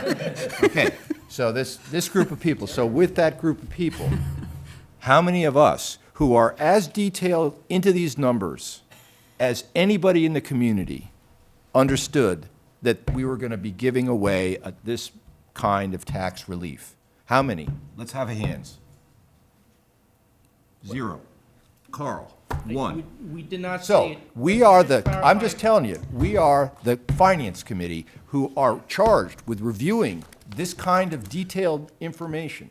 Nobody who was doing it saw this. So to say, oh, this was public information, and we did it, and everybody was aware, and it was published, and we agreed to it, nobody understood it. We're the Finance Committee, we didn't understand it. So let's be obvious about that. Well, I think we are. Did you, I mean, you have the budget, you saw the budget, you saw the $40,000. You saw the hands. Sure. We didn't understand it, and we still are, and now we're not happy. So we're trying to find a way forward here, and we're not sure we can. Yep. Okay? My hope is that you'll look at what this project brings. This project is bringing 83 units of affordable housing to the town, and we know affordable housing is part of the long-range plan for the town of Concord. It's redeveloping a piece of property, as we all know, is a vacant parcel that is next to the correctional facility, that probably doesn't have much value in it, that is considered a land dump in some ways. That project will be revitalized. Can I I would try to? disagree. I think it's a nice piece of property, actually. It's right on the river, it's close to the train, it's close to the West Concord Village. That property has a lot of advantages, too. And the rail trail goes right by it now. And The it's- rail trail goes right by it. it's currently- 5 years, I mean, 5 years in the past, it looked a lot worse than it looks now. But right now, it's looking pretty good with the rail trail and, 5 years, a lot has happened. So And right it's- now, it's a nice, And it's got it's been vacant that hasn't been able to be used. This will bring life and vibrance to it. It has to be redeveloped for affordable purposes. It does, you're right, that's true, It that's has right, to be you're right. redeveloped for affordable purposes. That was the condition of the grant Okay. to the town. So, But not question, necessarily this way. There are Right, other I ways to do mean, it. it could easily be 40 units of family housing, which would increase the amount of traffic volume. It would not deliver you the number of 40 SHI units that you need in order to stay above your 40B threshold, so that you don't have developers coming into town pulling comprehensive permits and doing developments that are 80% market, 20% affordable, and they're just shoving it down your throat. The way that this was presented to us is that we were a partner with the town to work towards a mutual goal here. And that's sort of, I guess, two-way thing, partnership. Can I just It's a make a two-way. point to address, I think, Dean's question? Does the TIF have to be linear over the term of the TIF? Or is there any flexibility to index it or gradiate it in any way? So the abatement of the TIF is figured at 77% based on what we think the value is. I mean, obviously, if the project does extremely well and the amount that it is valued goes much higher, the TIF is capped at $3 million, so whatever the relief is can't go above that. Yeah, why is that when the number you think is $1.3 million? Why is the cap, the revenues over the term of the TIF you have is $1.3 million roughly, and why is it capped at so much higher than that? Well, it's the abatement, it's the abated portion. Okay. I have a simple All right, question. so is a flexible TIF schedule a possibility? No, I need to be able to show the tax credit investor in the primary mortgage Well, I know holder you that did have say in the staying. select board meeting that you wanted the longest term available. We'd like the shortest term available. I think you understand, can but I also- appreciate that, yeah. I do, but is So there's no flexibility to adjust the payment based on indexing to any other aspect of your finances or to some predetermined schedule? the issue that we have is the rents are restricted. Just because the. Yeah, but your cash, you're going to pay down, according to your last meeting at the select board, you're going to pay down your $8 million mortgage. You will. And that's going to improve your free cash flow When it over the term. It will when it refinances. but And that's when- 15 years down the road. Because you have a tax credit investor that's not going to be exiting the deal until year 15, actually year 16. Only after that point in time can you refinance. The whole deal is baked from day one, and everything has to remain in place. You can't take out your lender, you can't without significant challenges. So they want predictability. That's what the tax credit. Well, yeah, of course they do. What happens in year 15 when the tax credit investors exit the project? So they Is will, there a flip in ownership? so they can, the way the tax credit investor can either flip it to a nonprofit or they can flip it to the general partner. And that's not defined in the limited partnership It agreement? is, there's a put and a call provision, but you can't, the IRS changed the rules around specificity in that, because it was functioning like the tax credit investor would just walk away and flip and throw the keys to the general partner, but that violated, I don't know, some sort of obscure phantom income provision of the IRS code. And so now you have to pretend, I mean, it's kind of a kabuki dance when it comes down to it, like, yes, that's what happens, it's going, the property remains affordable, and yes, the general partner typically takes over at that point in time and buys out the limited partner for whatever exit tax liability might arise. Okay, along that line, in your agreement, this is the agreement, section C.1, it talks about that point about if there's a transfer in the ownership. And I'd like you to kind of explain that a little bit more, as well as also the EACC, if you become decertified, under what conditions could you become decertified? If You you can don't- answer that one first. Sure, if you don't produce the jobs. All right, so it's the 30 jobs that are also key to this, and Correct. why is that? Is that part of this, a requirement for a TIF? It's a requirement for the TIF. For the type of TIF you're getting? So we could, yep, we could say that we're going to have 5 jobs, 10 jobs, 15 jobs. In Right. reality, it'll be 30 jobs, so that's what we promised to the town and Okay. put that into the TIF agreement. Okay, so that's one of your qualifications? Correct. Okay, and the other one is? Oh, the question about substituting? No, but before, how else could you be decertified? Well, if we don't meet that 30 jobs. jobs. It's just the 30 jobs? Correct. Or cease to operate in the manner that You we s- had. Okay, with but you this. can transfer the ownership. So no, it's actually, that provision deals with specifically the idea that a limited partner might be, your limited partner today might be, a syndicator, nonprofit syndicator whose investor is, say, Chevron.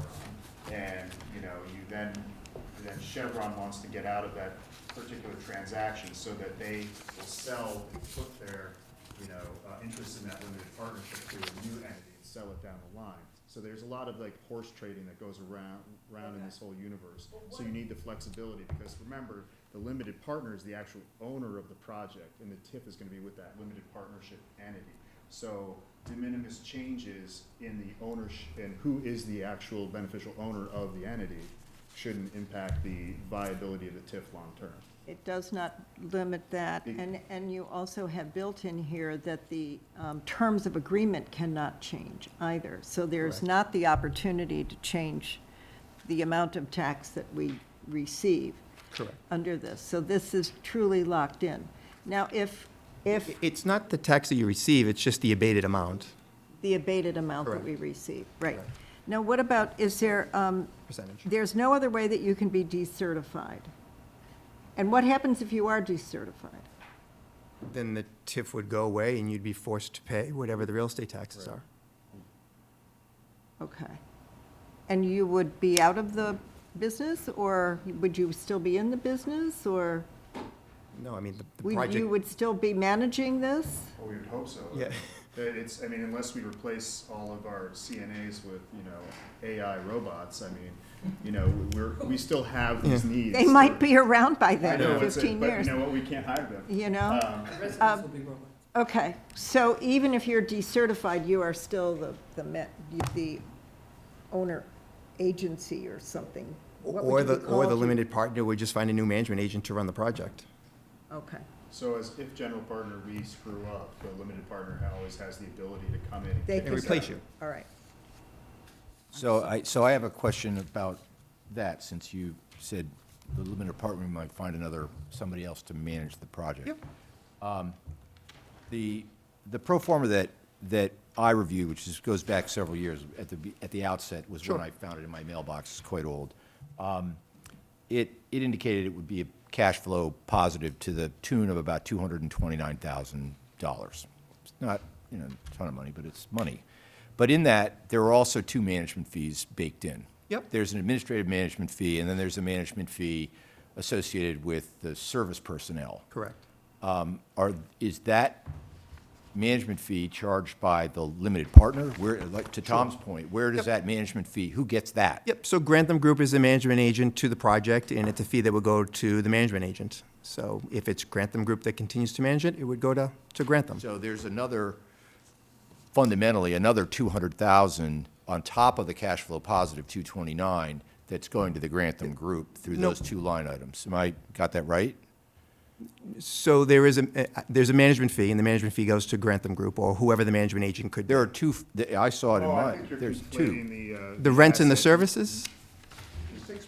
6%, exactly, it's 6% of revenue, correct. That's the management Yep. fee. Okay, so on, I'm not trying to be too much in the weeds, but That's there's- okay. this is real money, so we're gonna talk about it. So, in your operating expenses, you have, so I'm sorry, this is an old one. So you have a management fee, and then you have line 888, management fee for services. Yep, correct, that's correct. So in this one. When it you was add both those together, it basically turns into about 6% of total revenue. So it's about, so your cash flow positive, on this older form, your cash flow positive 229,000, and this is another 190+ thousand of management fees. Right. So it's another almost 200, so you're about 400,000. No, so it's, once again, It's going to Grantham. It's not. It's not. No, so, Okay. so the management fee for services goes to Grantham, and then the remaining funds stay with the partnership. So who gets the management fee in line 881? Grantham, Who gets the management fee in 888? Grantham. So that's 194,000. It's, yeah, it's changed a little bit, but that's fine. The cash flow stays with the partnership. And then that, and Correct. then there's the cash flow waterfall, as you mentioned, with the mass housing funds, paying back the subordinate debt. So there's an eating below the line. after So, you get that cash so flow. even though at the total bottom line, you show cash flow of 229, you're Correct. saying that that money is already also committed to some of these other Subordinate bu- funds, pay downs. Including the town's funding. The town's money will come in as a loan, and to the cash flow loan, to the extent that cash flow is available, all the different subordinate lenders will share pari passu in the cash flow proceeds. Yeah, but you said we We're not getting anything back, don't even. You don't, because typically what will happen is the cash flow is used to pay, to either, use money into reserves, to pay any tax credit adjusters that could have happened with the property. Is there if an the- opportunity for us to become As a subordinate debt holder, you would be.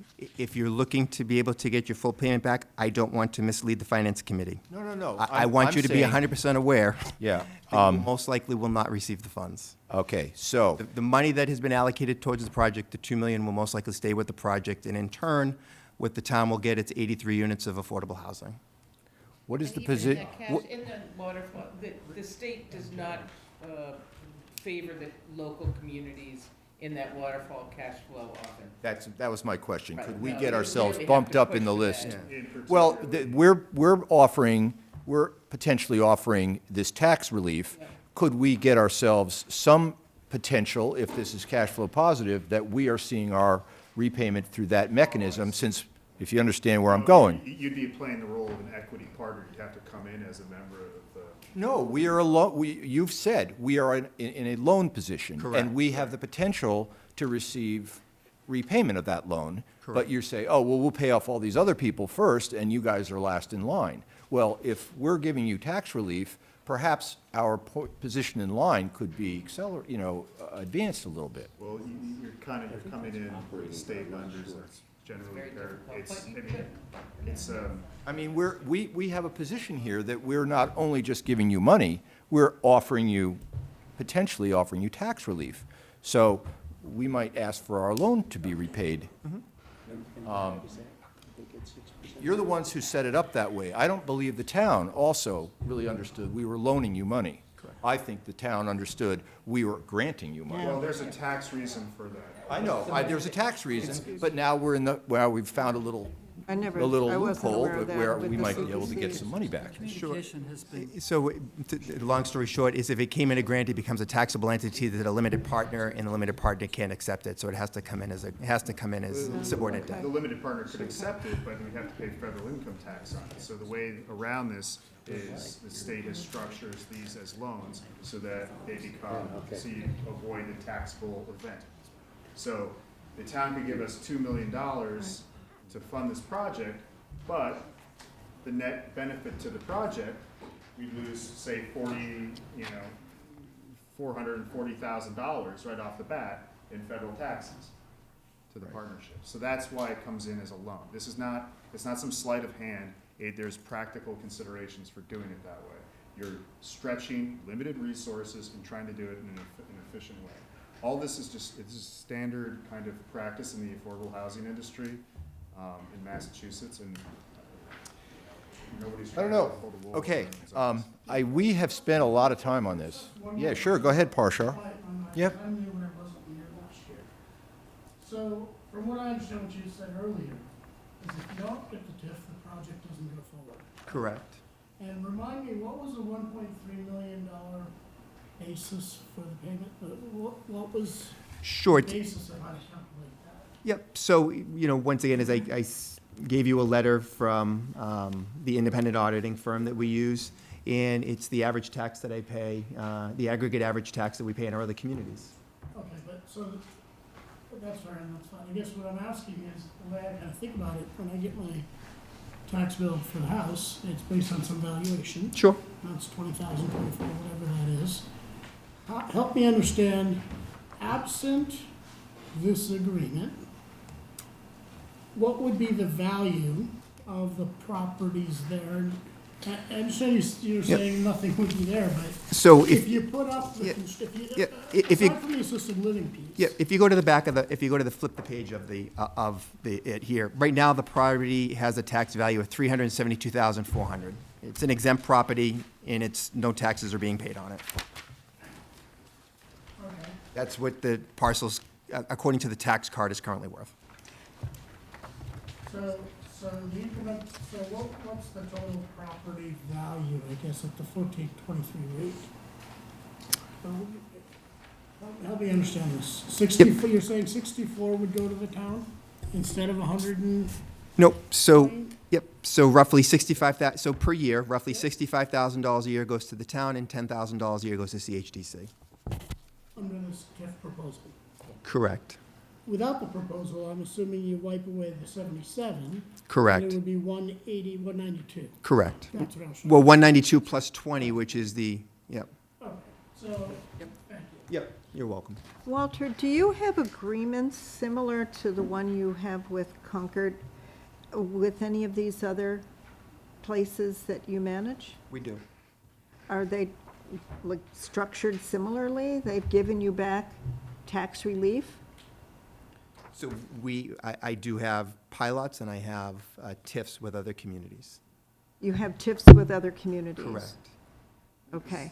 And they're structured similarly to the one that we're talking about here, in the same amounts, or the same percentages, or? Some are higher percentages, yes.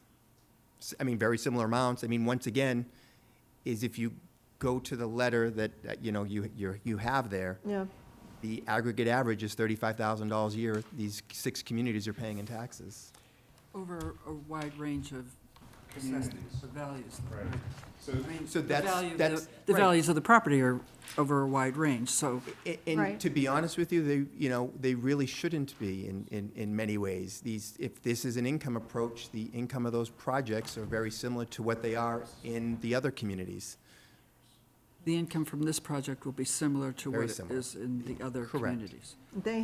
You have built facilities for them where all units are affordable? Actually, no, that's the even more intricate part here, is the other facilities are 43 tax credit units, which is similar to here, and the other 40 are whatever the market will bear. Okay, So so there's their no market. restriction on the other 40. There's no Here, we actually restriction have on a the other restriction. 40. Okay. Okay. And So this to is go to Mr. Patel's question 150%. earlier, or I think he mentioned if I had $1 million in the bank, plus I earned, $100,000 a year, can I live there? In my other communities, you They could. could. Here, you couldn't. Gotcha. So doing the numbers. Yep. Quick backup, 2 million loan, plus it looks like a difference of 1.6 million in taxes. Okay. So $3.6 million over 15 years, divided by how many units? There's 83 units. 83 units. Quick rough math, is that roughly a good way to look at it? To get a sense of how much money, what it's costing the town on a per subsidized unit. unit. Sure. Per unit. So it's, I mean, you take the 2 million divided by 83,000, and that's, like you said, 83 units, excuse me, correct. Yeah, okay. So just for, So just you're for, t- so let me, so you're taking the 2 million plus the present, We're never getting back, which is fine, but I understand the finance. plus the present value of the annuity of the tax that we're foregoing? Yeah, sort of. I mean, Oh, it's got it, not- rough. How much is that? I heard that came out to 2.2. 192 Yep, times 15 years yep. represents about 2.9 million. They're going to pay 1.275, so the difference is roughly 1.6 in foregone taxes, plus the 2 is $3.6 million, roughly speaking. Okay. No. Well, you have to do a present value calculation. so just for context, generally the way the state is looking at, you know, with the scarcity of state-level affordable housing resources and with the increased cost of developing affordable housing units in the state, the average cost per unit right now is about $430,000. The state is looking to have communities, you know, communities of means to substantially support affordable housing.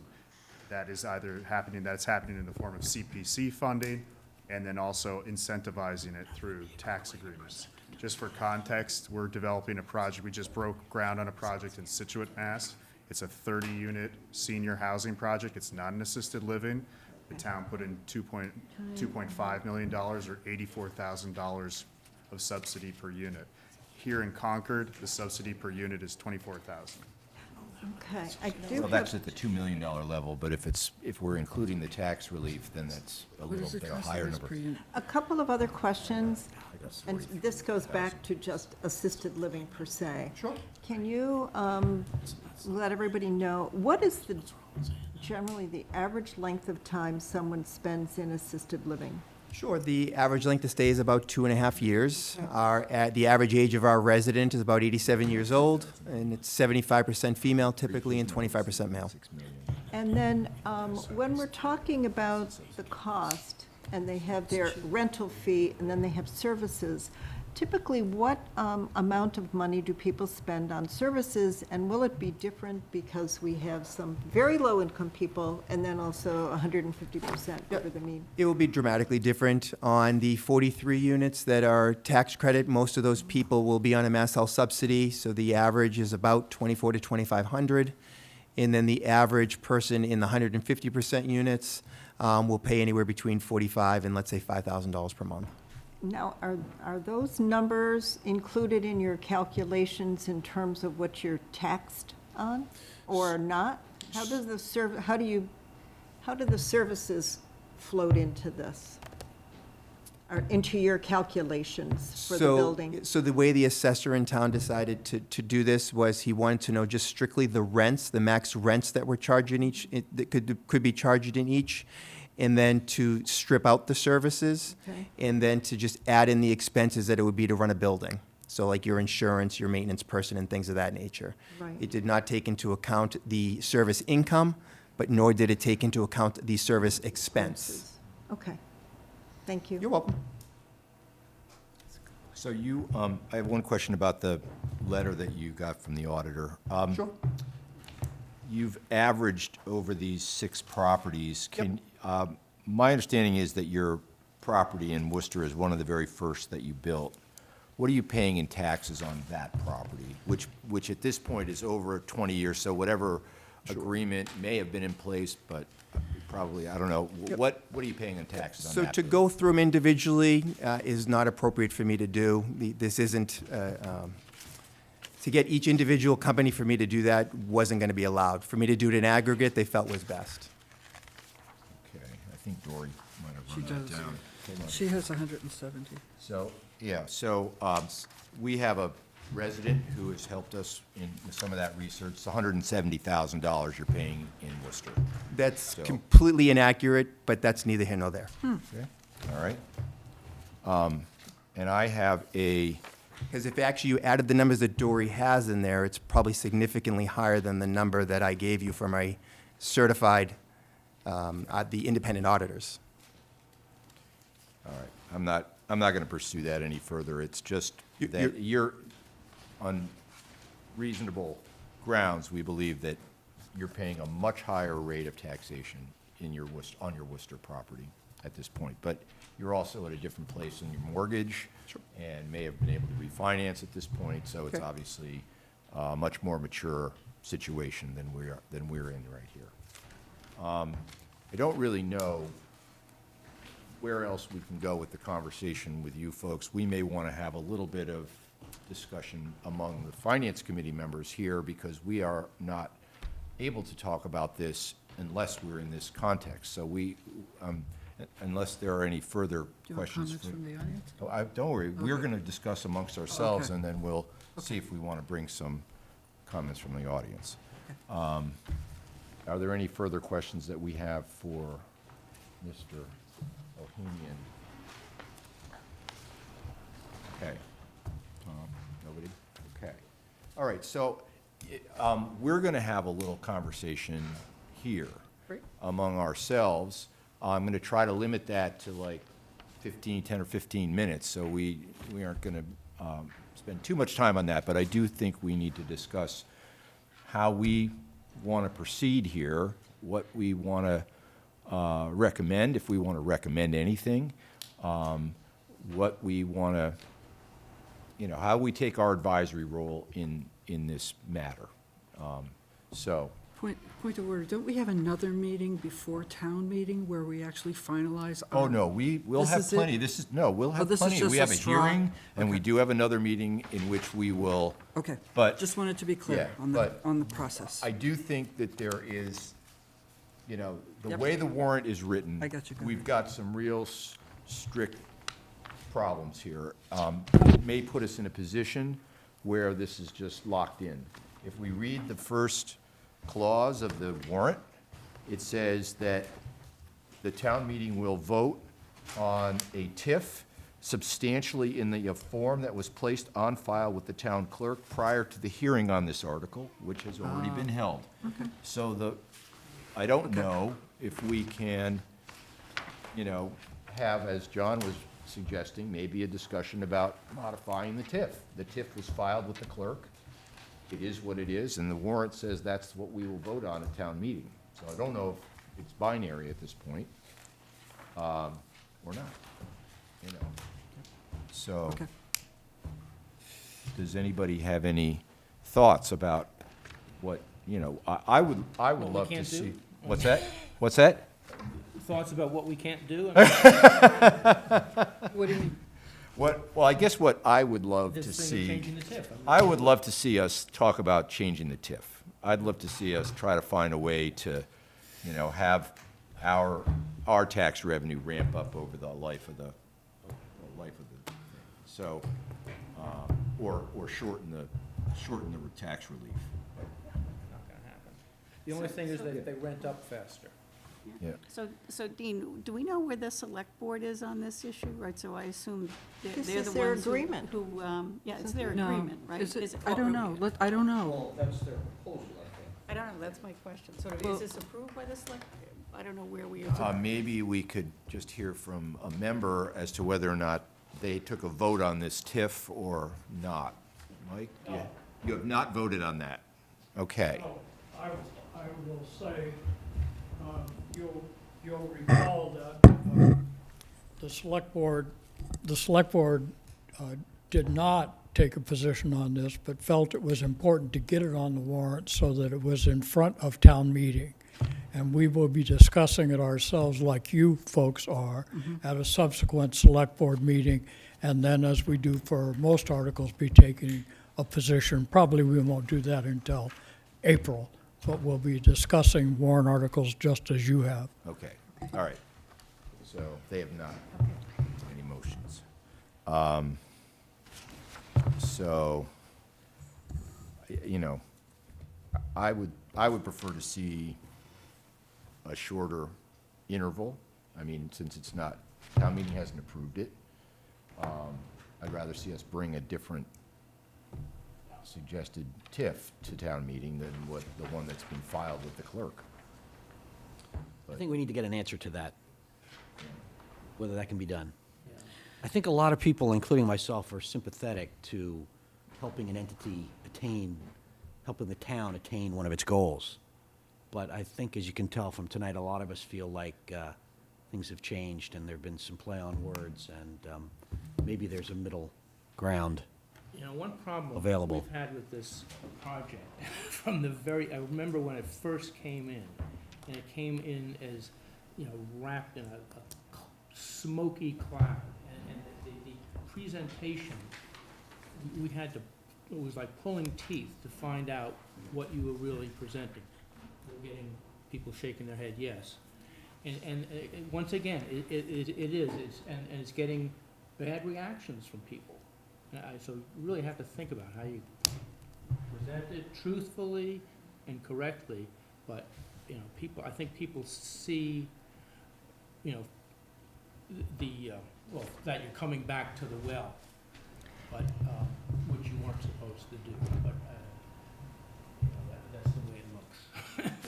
When did you say, was it 19, or what was the date? 2014 that you started this? 2015? It might even have been 2013. 2013. It was Earlier. 2013. Correct. Okay, so we're talking 7, 8 years? And I remember there was. A lot of time and energy has gone into the project, Yeah. and the town has been extremely patient and willing to work with us. It took us a while to get to a point where we felt we could approach the state about building an assisted living community. Guys, these aren't easy projects. I'm not telling you something you don't know. Affordable housing is difficult. If it was easy, we'd have more than what we need in town, Right. and we don't. And that's why projects like this make The sense. other So also, thing is- just to mention, right, that the town has put in $123,000 into the feasibility engineering through CPA articles Right. approved at town meeting. So the towns, aside from the volunteer time and the staff time and stuff, have put in real dollars. Will you be paying a building permit? I apologize, say that again? Will you be paying a building permit if you go ahead? and Building build- permit fee? Yes. Yes, The entire fee? correct. So there's no subsidy there? There's I no think- subsidy there. There's another point here that I think we were talking about like 14 million, 13 million before, like early on, maybe, when the project, and now it's in this. It's up to 20 million Yeah, now. it's up in this agreement, it's $19,998,525. So we're talking about a change You are. that It's has constr- taken place over the last 6, 7 years, And correct? it's the reason why we're here today again. The project itself and what we think of what housing is going to cost to build, you guys see it every day. I don't have to tell you. You know what the cost is to build something. Just because this is affordable housing, the price to buy and install that 2x4 doesn't change. We're still paying market rate fees Right. for a low-income project, a project of affordable housing.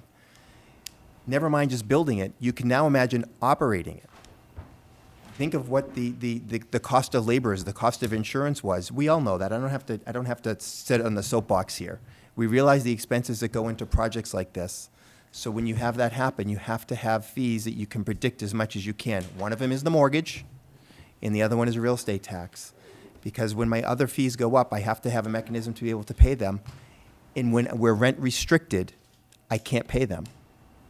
You know, for me, I separate this into two issues. One is doing business with Grantham, and one is affordable housing, and they're separate for me.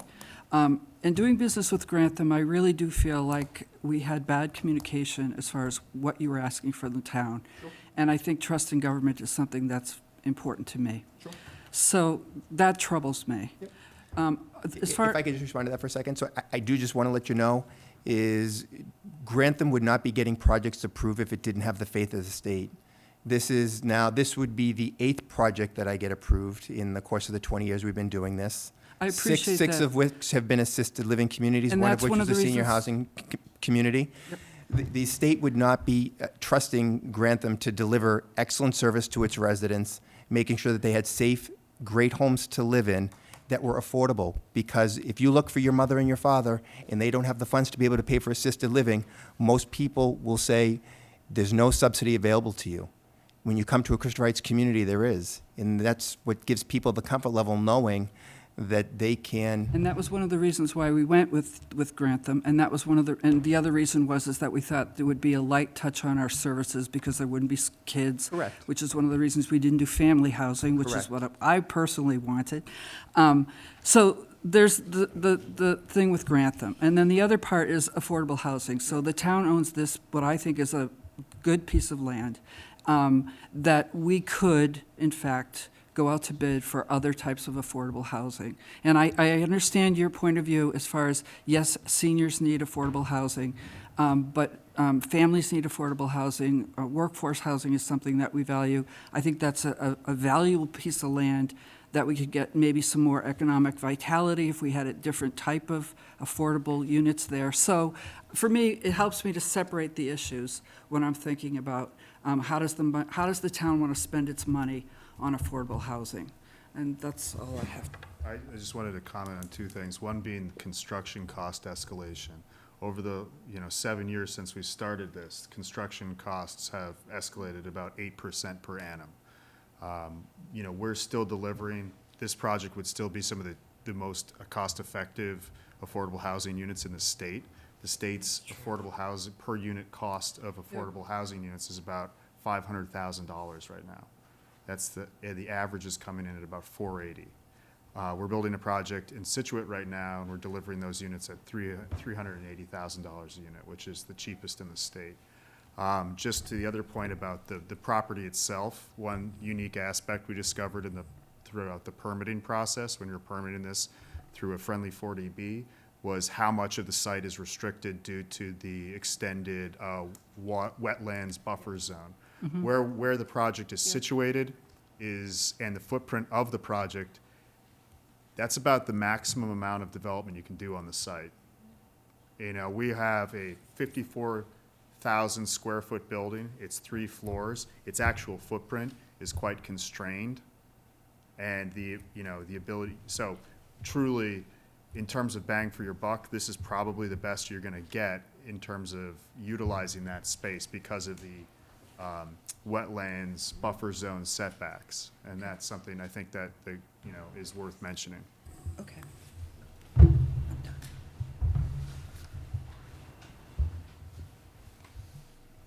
Are there any other comments from the Finance Committee before I open it up for citizen comments?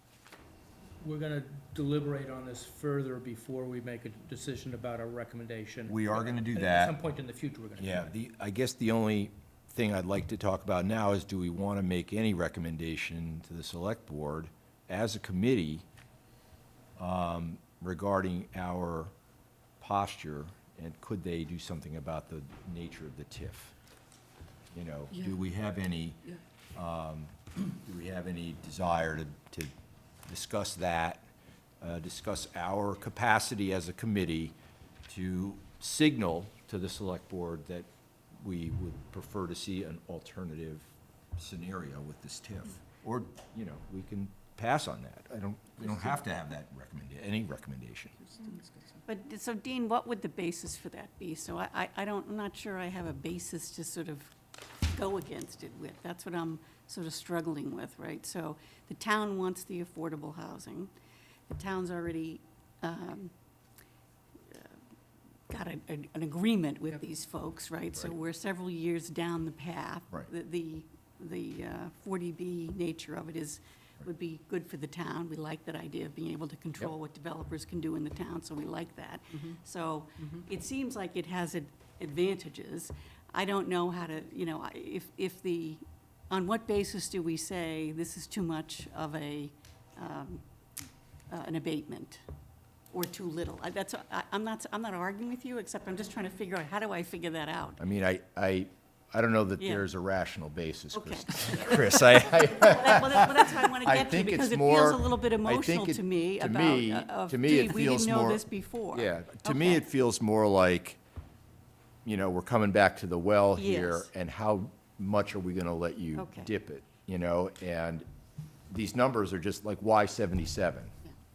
Why not anything else? So I think. Because they put it in a form, That's how it 6 years works. ago, Is it- Well, it was in the development agreement that we struck with CHDC. We were very forthright with CHDC at that time All right. about what it would take to get one of these projects to happen. You have to incentivize affordable housing There were several development. discussions about this. So maybe we need to figure out if that's, we can confirm that, because if they did open the kimono and tell people properly. I don't know cannot who they are. agree to Okay. rescind town taxes. Okay, I It's just not their, that's not what they do. So Dean, So, I'll just say my piece. So I wasn't here, and certainly from the conversations, it appears that they've come back to the well. I don't know, they disagree. I kind of view this through the lens of the numbers here in the 77%, right?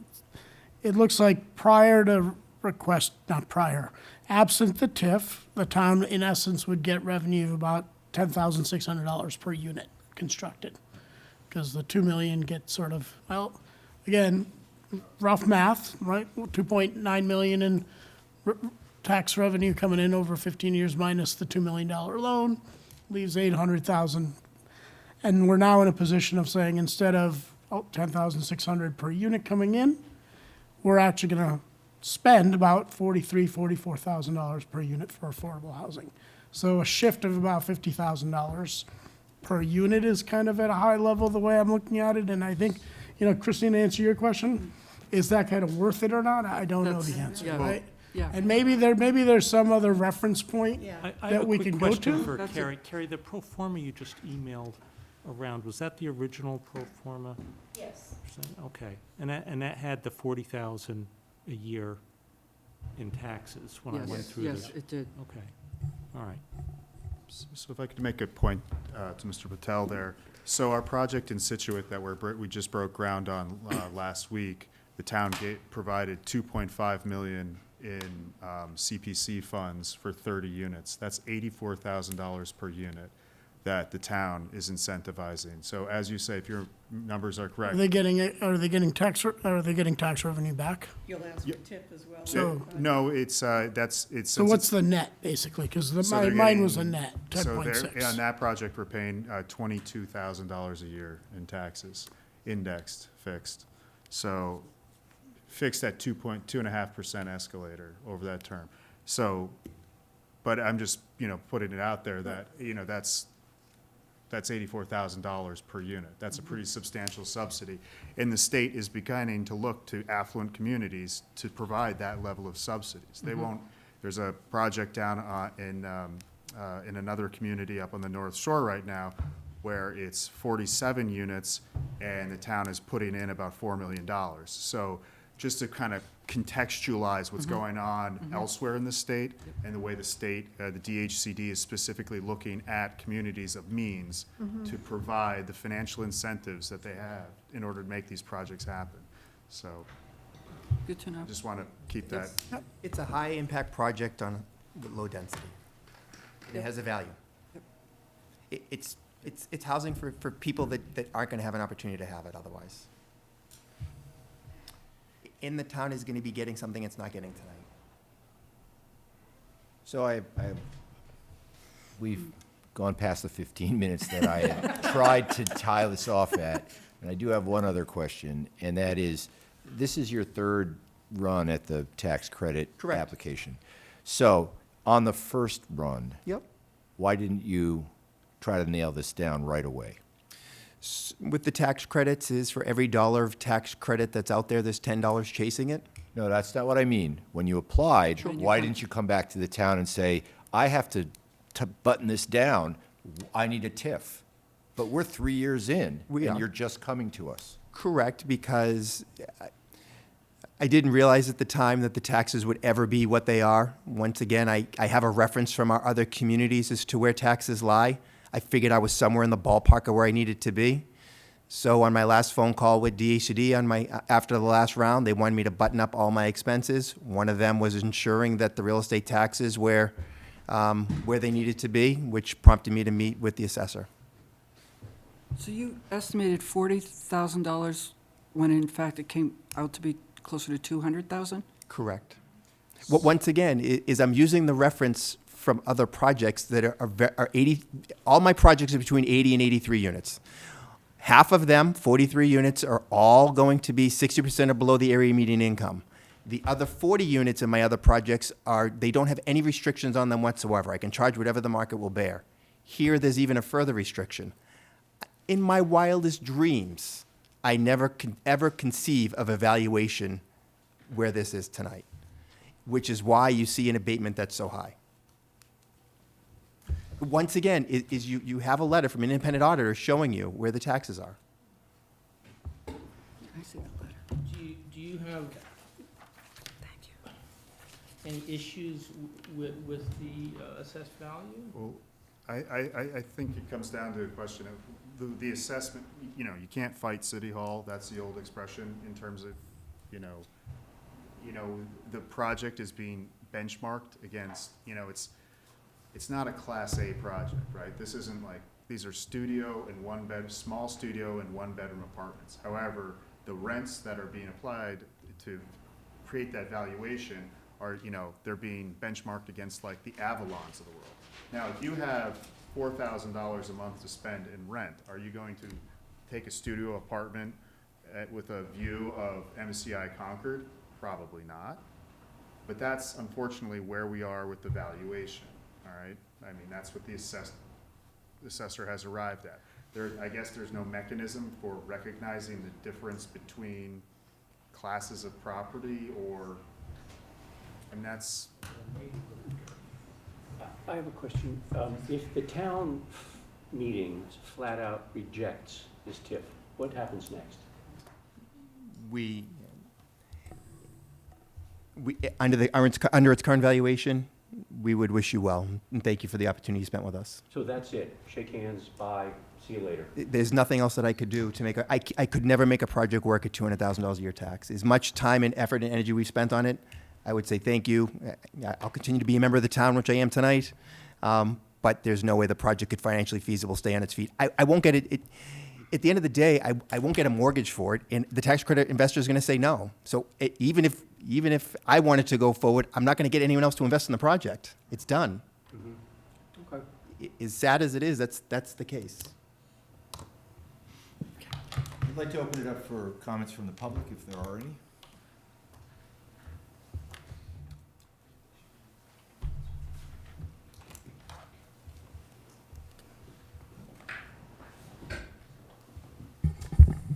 Hi, Susan Bates, Concord Green.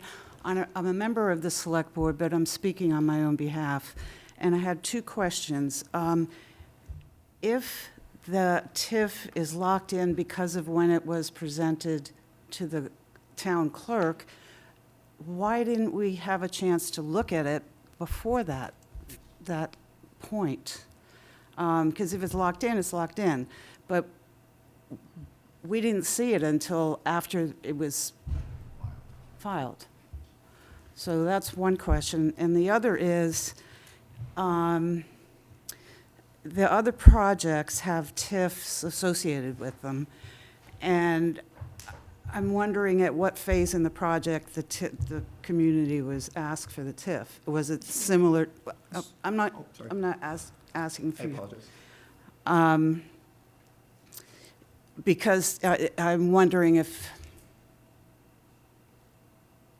this is routine. And I do feel like that this is a surprise, that I would have liked to have known. TIF was talked about, the first time I heard it was, because I'm new to the select board, was a couple of months ago, and there was never any number associated with it. The first number I saw associated with it was this 2 point whatever, or 1.8 million in aggregate tax relief. So that's it. That's my comment. Thanks. Thank you. Anyone else? Henry Dane, 58 Everett Street. If you want to see what the other side of this transaction is,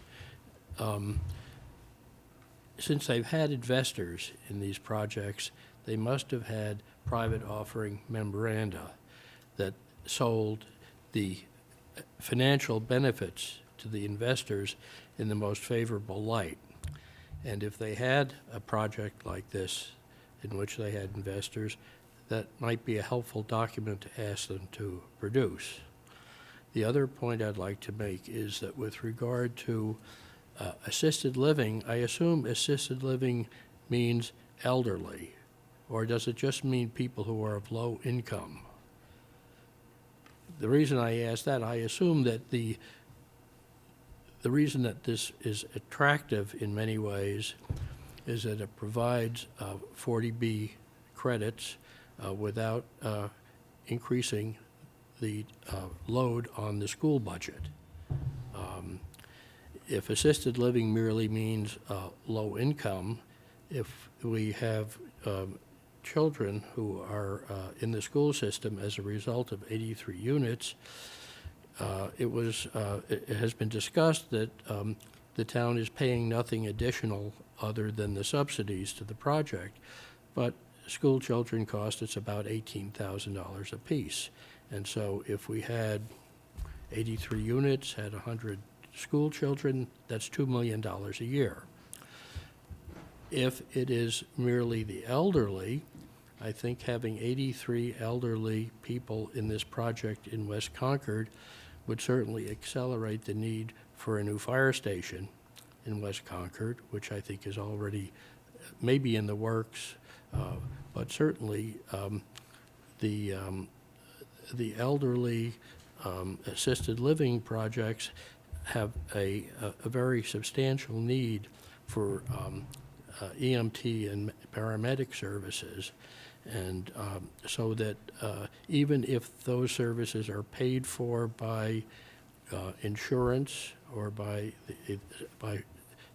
from some other outside source, we still need to make the capital investment to provide those services, which could be very substantial. So that's another cost of this, a potential cost of this project. Thank you. Any further comments from the public? Why don't you come to the microphone? I need the microphone? You need to get on the television, that's the key. Peter Fulton, 31 Winthrop Street. So I was here as a presenter in another article, but I am an immediate abutter to this project, and I've watched it with the smoke screen. I think someone else used the term, so I'll quote from someone else. Grantham and a smoke screen. As an abutter, we were passionately asking about alternative access for this for the service vehicles. As you heard me mention, I was 34 years in the fire department, primarily in West Concord. Mr. Dane mentioned the services that are required here. I can speak with accuracy. The call volume at Concord Park, which is addressed at 66 Commonwealth Ave, is immense. It's almost a daily occurrence. Combine it with a flu season, and it's a 2 or 3 time a day experience. Our request, and a reasonable request, as the bike path was being built, was to allow for a service entrance parallel to the bike path. If you sight it from Commonwealth Ave, you'll see that there is plenty of land to do that. They ignored that, wouldn't acknowledge it, wouldn't even look into it. And I can assure you the ambulance calls down there will be immense. So it was a simple request, and I can speak collectively from the neighborhood, that it was a real reasonable request. My term at the time was they could build the Prudential Center back there if they just would allow for service vehicles to access it at a less cumbersome, less bothersome approach than down Winthrop Street. There was plenty of land to do it, and they ignored it. And I'm talking about not just ambulances and fire trucks, but paramedic vehicles from the hospital, the routine deliveries for an assisted living facility because there's kitchen facilities and so forth, dumpster vehicles, goes on and on. I didn't realize you'd be taking public comments here, but I would have had a whole mess more. Thank you for your time. Thank you. One point that Mr. Dane made that I'd like you to respond to was the comment about the age range of what you would typically see in a facility like this. My understanding was that the folks who need this sort of facility, they need it in a hurry. They've had some sort of event in their lives which has caused them to not be able to take care of themselves, and they then arrive, and they may transition to somewhere else. So it is not typically a permanent residence that would even if somebody had such an event and was a child, would not end up becoming a school child necessarily. They might move to some other more permanent situation. So could you just describe how a facility like this really does function in terms of, you know, the average length of stay, et cetera? Sure. It will be restricted to people 62 and older, and it is merely meant for our elderly population. As I mentioned earlier to Ms. Ortner, it will be for residents. The average age of our residents is about 87 years old. Average length of stay is about 2.5 years. Okay, thanks. Can I just ask one more Yep, question? yeah, To, yeah, we're deep in here. just one quick, you said you're fairly confident that you'll get these lytic units this year from the state?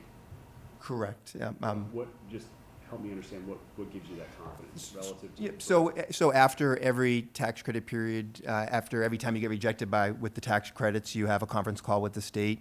And having gone through this, now this is my 8th time going through it, you kind of, it's a competition to get the credits. Is for every dollar of tax credit that's out there, there's $10 that's looking to chase it. Through the competitive process in my years of history, the conversations that we had this time was the project is real. They want to do it for the town of Concord. They realize the town of Concord, guys, is putting in a ton of money and a ton of resources to this project. They want to be able to honor and acknowledge that, just like they did in Situate. Situate, they realized the town put in $2.5 million. They want to reward towns that have the resources and the means to be able to do something substantial for affordable housing in making it happen. So if, for whatever reason, it doesn't happen. Sure. The TIF, there could be an increase into the TIF obligation that you could come back to us and basically request a change in the TIF because variables would change, construction costs continue to increase. Is that fair to say, or? No, so there's an operating budget and there's a development budget. The operating budget is really for the TIF itself. The development budget would have nothing to do with it. Yeah, you're welcome. Okay, I think we're pretty much done here with this. Thank you. Thank you for everyone's time. We appreciate it. We appreciate Appreciate you you hearing coming us. in.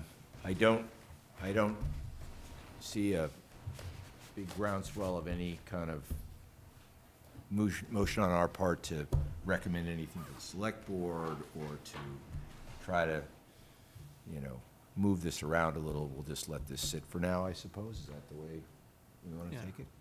All right. You want to spend another hour? No, I do not. I do not want to spend another hour. That was enough for now.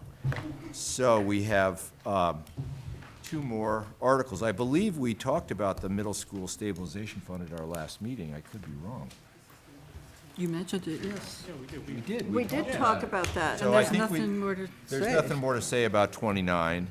And if Mr. Lawson wants to come back and talk to us about special legislation, he's already sort of mentioned it, but. No, I think Rob Carr's coming. David Carr's going to talk to us about special legislation. Great.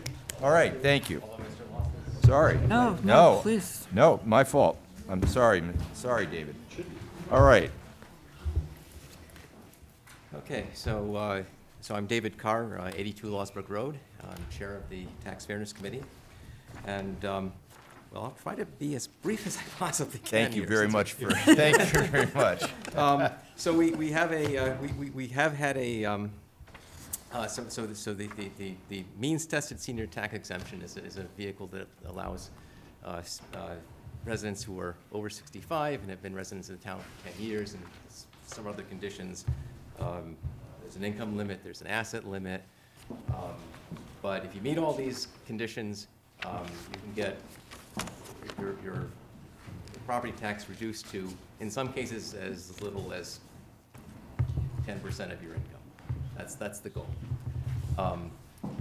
And we had, so I'll just get a summary of last year. We had, or this year, we had 44 applications approved, so 44 individuals or households who are receiving this exemption, and the total of all the exemptions for those 44 households was $144,000 and $144,028.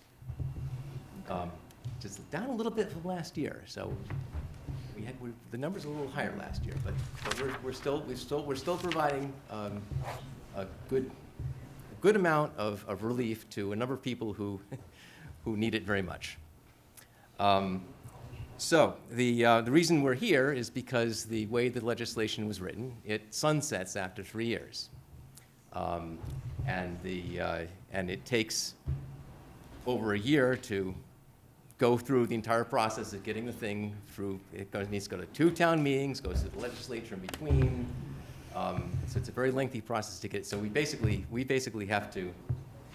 We're only in our 2nd year of it now, but we have to get this thing through again, or we're going to lose a year. So that's why we're here right now. And so our goal is basically of this Article 15 is to, well, first to make the program permanent, because we don't want to keep coming back every 3, it's a continual churn of things. So, Sudbury was able to do it. We think we can too. Just get rid of the sunset clause.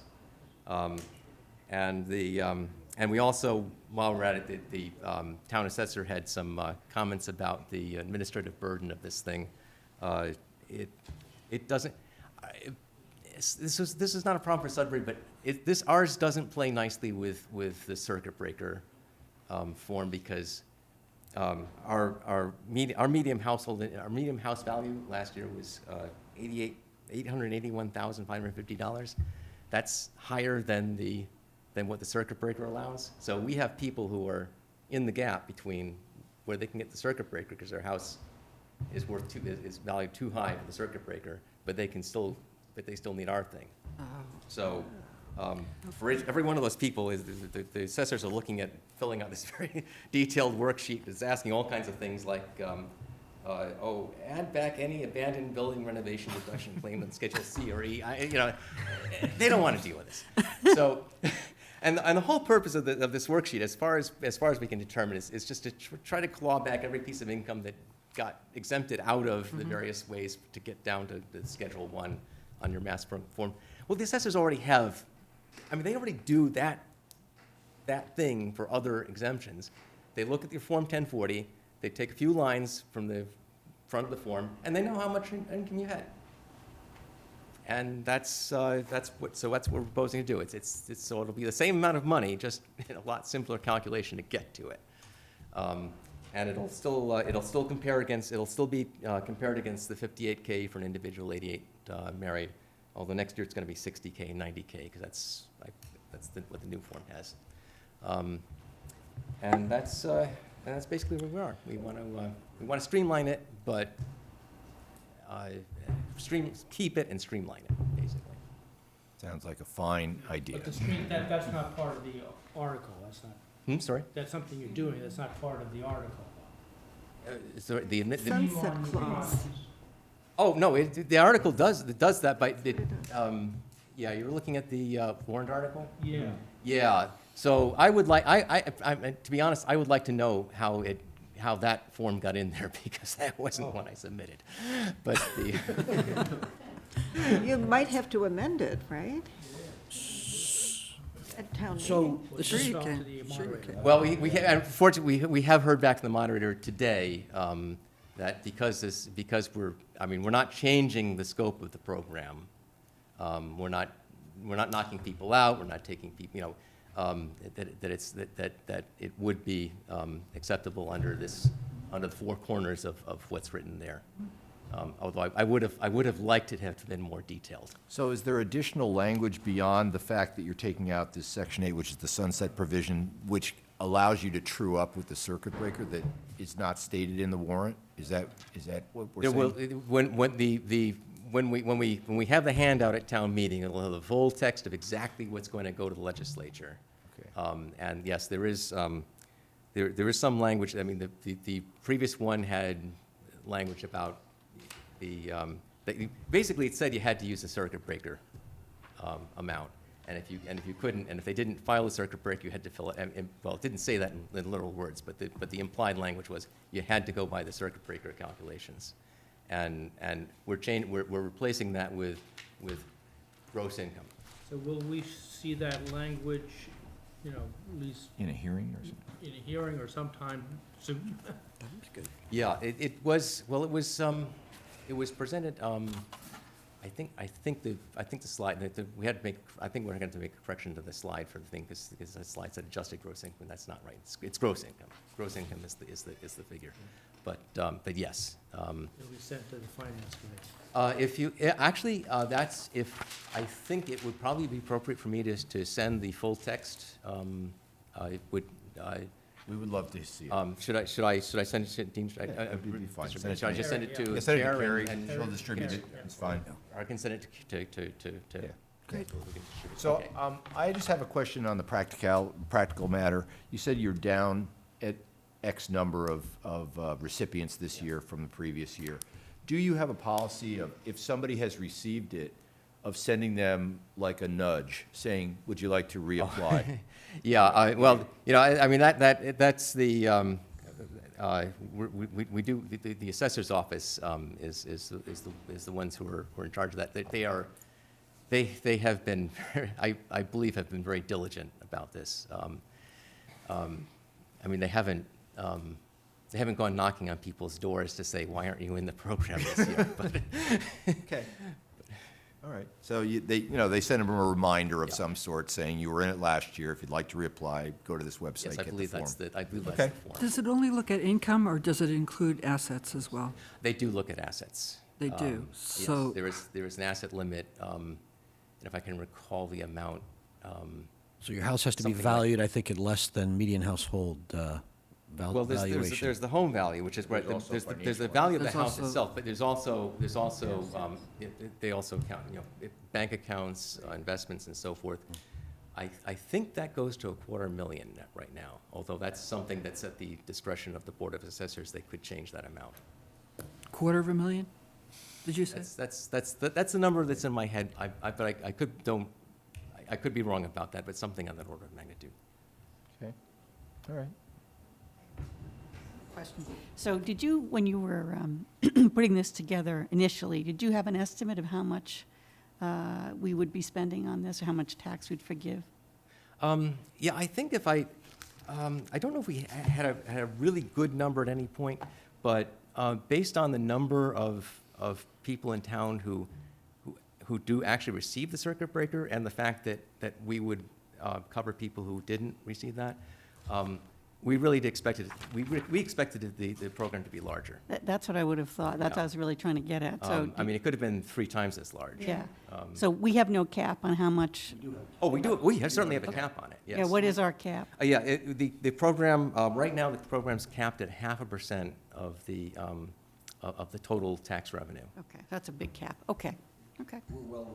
Yeah, right now, yeah, I think we were at 0.17% this year. Well, I'm just, Last year, 2.23%. okay, good. So I'm just wondering, Mary, how do you reconcile, obviously, this is a good program. It was meant to deal with some of the issues that we think exist in the town.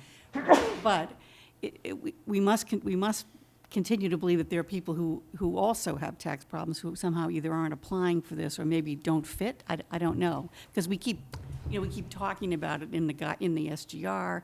So if this could solve everything, But it doesn't. why isn't it? I guess I'm just trying to, reconcile.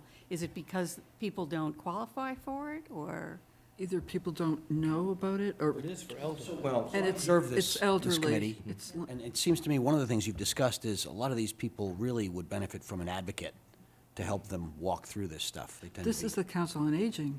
Does the Council on Aging get involved?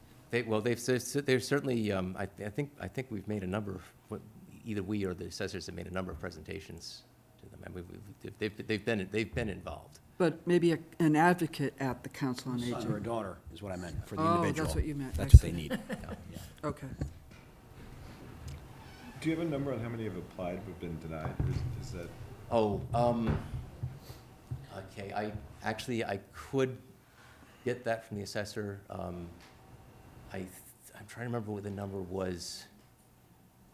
The numbers that it's on the order of magnitude of, half a dozen or so a year. I don't remember the exact numbers, but it's some small percentage of the. Most people seem to self-select. I would actually worry that the people might be self-selecting out who should be in the program. That's a concern we've continually had, that people, that people might just not apply for whatever reason. Yeah. I think that came up in a meeting someplace maybe 2-3 years ago, and I think that Lane talked about that there were over 100 people who could apply for this, but only about a third or, less than 50% did. And at that point in time, it was that the thinking was that maybe that they didn't want to admit it, or they didn't want to share that information. So, and I know that you've been doing a lot of work around that issue, but I like what John was saying about somehow identifying sons and daughters of the individuals that might actually be helpful. It might not be, but. Yeah. Talk No, about the other thing, administrative does the town burden. do anything in terms of tax prep assistance for seniors at the COA? Because that'd be the time to do it. Well, they Like, do you're doing someone's Medicare, tax they return, do you could be saying to them, tax hey, re- do you know that you would They also do tax qualify for returns. I don't know if they do though. property tax relief? Reaching- I don't know if they That's a do that, liability. but that's That's not a- yeah. uncommon That's- in towns. That's a great idea. So I actually suggested to Peter, who's left now, that they take this also to the, Peter Fulton of the Retirement Board, that they take this to their constituency, because I bet there are a bunch of That's right. candidates there. Whether he's done that yet or not, I don't know. But this is a pretty straightforward, Yeah. easy one. I Thanks would, for doing say. this, by the way. Thank you, yeah. Thank you. It's a good thing you're doing. Do we have any particular problems with this? Okay, so I will, All right. an email for you. and letters. Our next agenda item, I sent a note. We are going to defer the conversation with the feasibility study group. And now we're going to take up any conversation that the committee would like to entertain regarding our guideline, any modification thereof. Carrie has something. Can I take 2 minutes to just show you what has changed? Sure. There's always.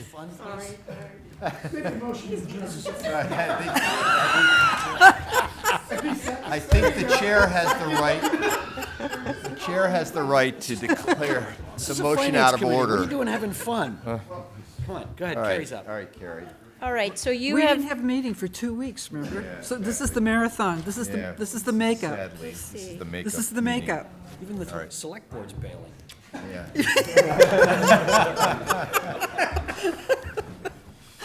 right. there is a one-page handout in your packet that I'm where though, attempting Carrie? to project onto the board. It says recap since final guideline. I don't know if it's I don't know what's going on with the screen, but I have some extras if you, one page.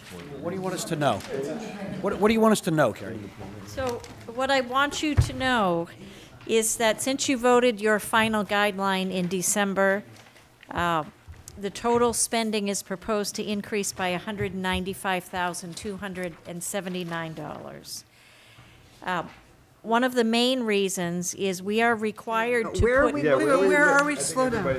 One page. I know Oh, this, man. but Yeah. where? Where is that piece of paper? It's kind of in the back of the handout section. Is it supplementary handout? Is Yeah, that it's kind I of. have extras. this one? Okay. This is ridiculous. I want to know where we are on this sheet. It's supplementary. Too much data. And I it's got it. 5,000. I got it. All right, carry on. So where are we on the sheet? At the top. At the top? Okay. Where are you, Dean? I'm not, Oh, the difference. Here's a few here. You want one? I knew I should have put it on a colored sheet. here. Numbers. Go ahead. Cumbersome, yes. Yes. Go ahead. Okay, so increased spending of $195,279 in the first box on the top. If you go down to the next box that says expenditure, the difference is broken out between non-guideline and guideline. So I'll start with the guideline, which is on the bottom. $97,711 of that increase is because we are required to carry the school committee voted budget. So that is what appears in the warrant, and we have that plugged into our budget pro forma. There was a very slight adjustment in the town budget of $708. And then up above that non-guideline, an increase of $98,276, and there's a detail below of that. So most of the increase has to do with the Minuteman assessment that was voted, I believe, on February 4th, which is higher than what we had been carrying in the budget. Yep. And then the bulk of the additional increase is that adjustment that I made in the retirement COLA base. So we had been carrying 200. The number that I have that the actuary provided said that at $14,000, that was a $309,000 increase. The chair of the retirement board said 350, so we'll figure out which numbers, which Okay. number is right. Yep. On the other side, there have been some adjustments. The largest adjustment, or the adjustments have to do with the debt service. And so we did, in 2019, we refunded and reissued some exempt debt. And I had not plugged in the new debt schedule, so I plugged that in, and that brought down the expenditure. And then on the school side, based on what they submitted, when they submitted their warrant article, there was an adjustment in their debt service also, which reduced the debt service. So on the very bottom box, when you voted the guideline, the overall tax increase was 4.05%, 2.92% of which was assigned to the existing tax base. With these changes, if they are all approved at town meeting, the overall tax increase is 4.22, with 3.16 of that to the base.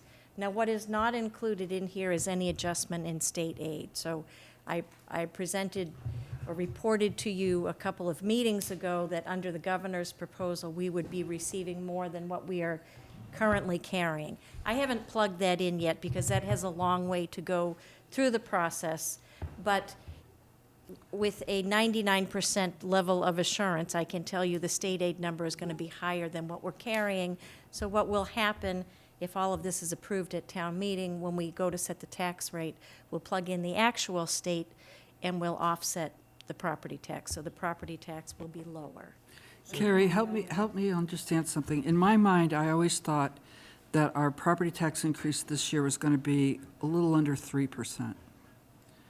Was I dreaming, or? No, now I'm because looking you at- report the existing base, the property tax increase to the existing base. This same chart is in your guideline memo. So we've always broken out the existing base, the debt exclusion, and new growth.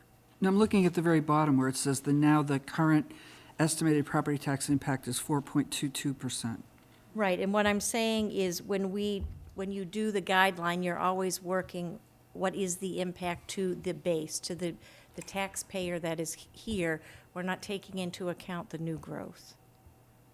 So you were looking at the 2.92. Yes, I was. Yes. So, quick question. So with Okay. respect to the state aid, Yeah.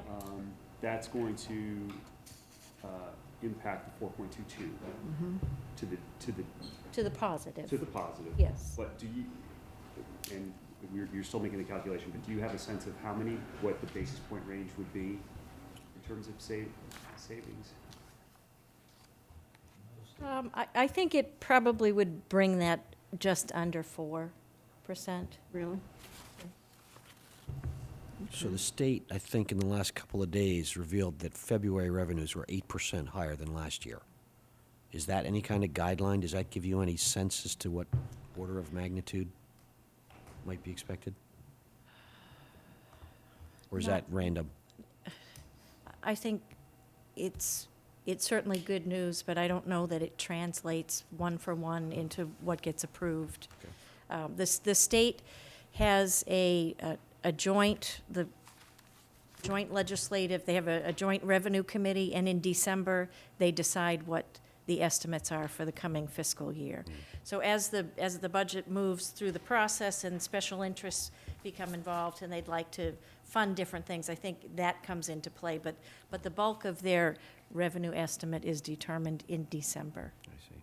Do they change those if economic conditions take a sharp downturn between December and, say, February or March? The virus for, You got 4 months of revenue still to go in this current fiscal year. Right. The state passes its main budget. It also, on a very regular basis, passes a supplemental budget. So I think for their main, their general budget, they're using their December revenue estimates, and their supplemental, December, they'll use December 2019 for the fiscal 21 budget. 21, okay. Right.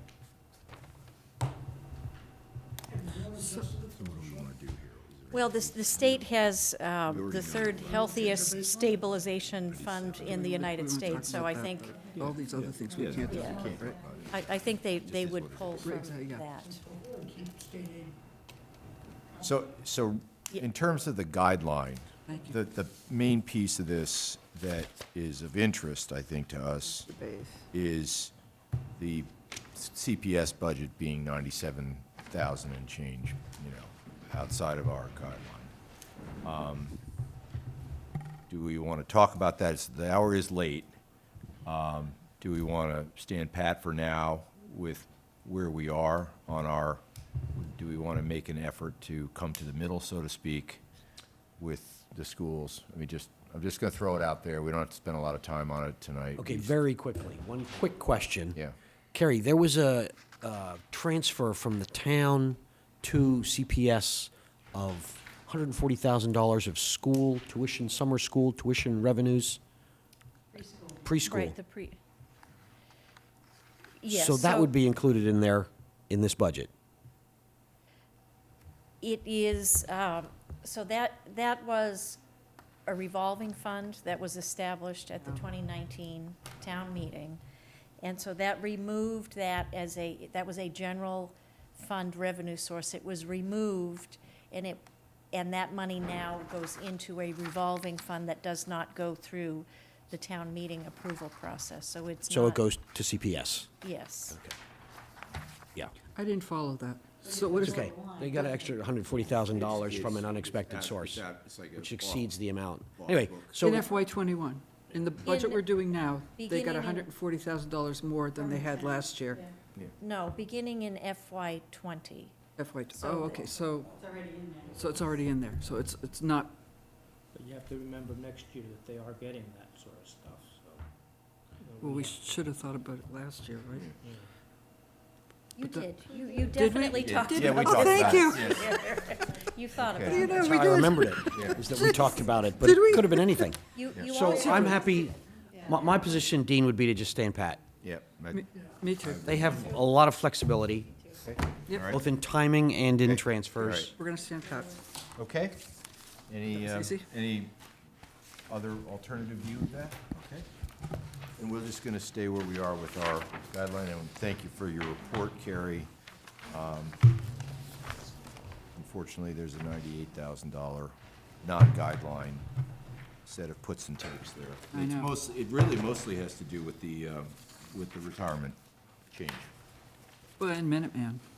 Yeah, but, the Minuteman's a retirement, big one, yeah. yeah. But the retirement change is going to go up That's a even big more. one, you're It's right. gonna go up even Yeah, more. that's the, yeah. Okay, so this brings us to our 5-year tax projection. I want to spend 5 minutes Oh, on good. this. Yeah. This is an assignment. I would love to get this back now, if we can spend 5 minutes on this. It doesn't take, any real work. You go down there and you just say, this is what I think. Dean's given me the 5-year estimate, the 5-year history and sometimes the 10-year history of how these parameters have changed. This is what I think. If you can't do it now, you owe it to me. But you owe it. It's this sheet. Thank you. Christine's, Chris has it, though. she's done her homework. I've thought my homework through. So when I looked at this, my first thought was, why is my estimate not the SGR for the three entities? That's your For estimate. You towns? do whatever Then you that's- want. Isn't that That's kind of the your- basis for what we're trying to do here? You may. Okay. You can have do that. what So I thought it was maybe a trick question, but it's not. It's not a trick question. Okay. It is, we are trying to predict for the community what we think their taxes will do.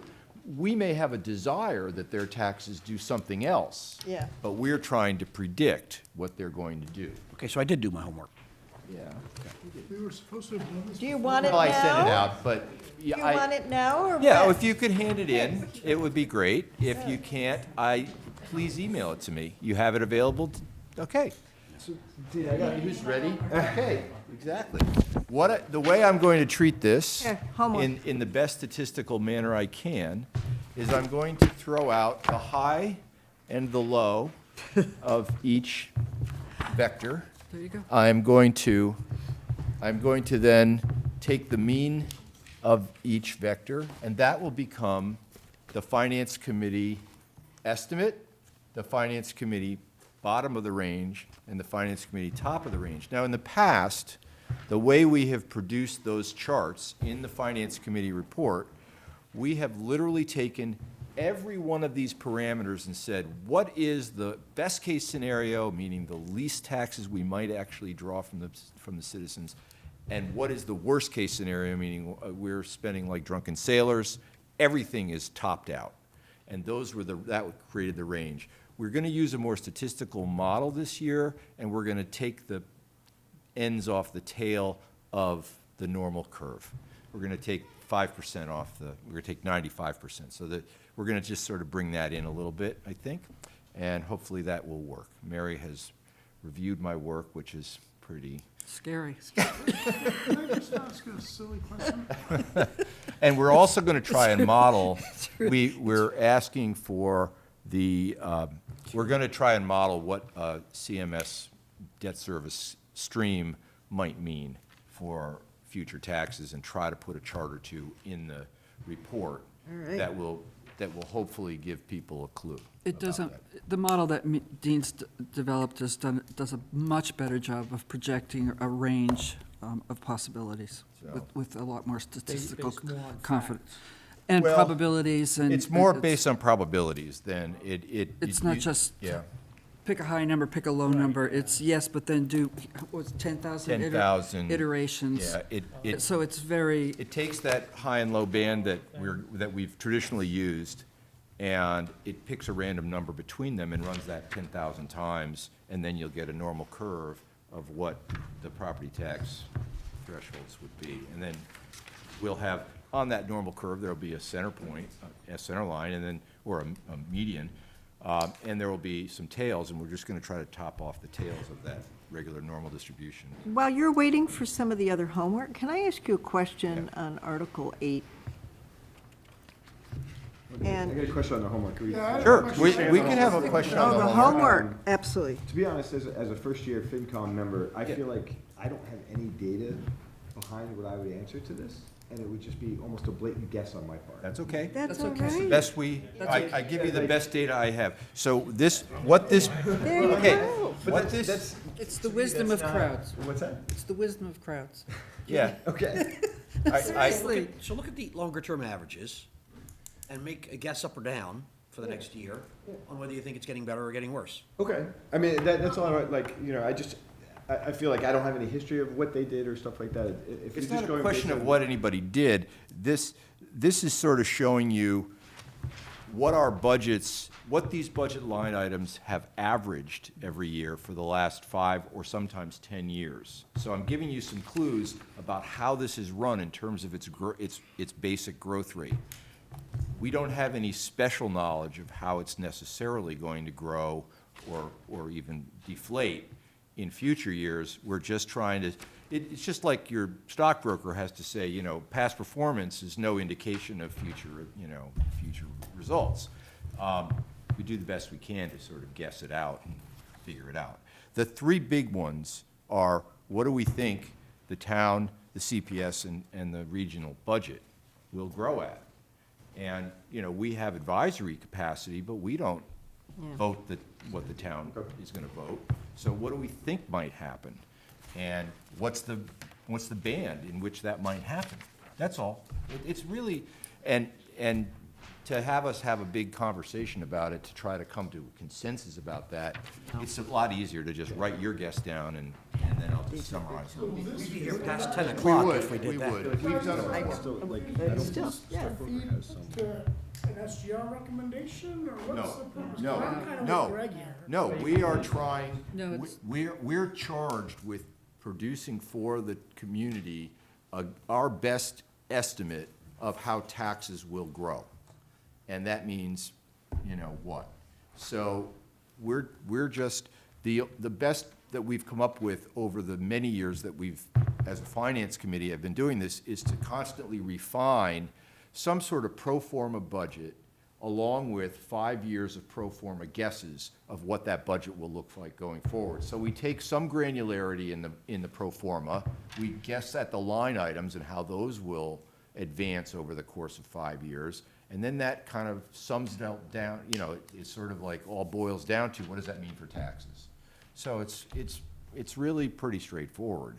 But in the past, it's been done on a rather, I'll just call it a crude basis. And this is a little more sophisticated, but it's still a wag. One step further in sophistication, I'm not suggesting that we Yeah. do this, Yeah.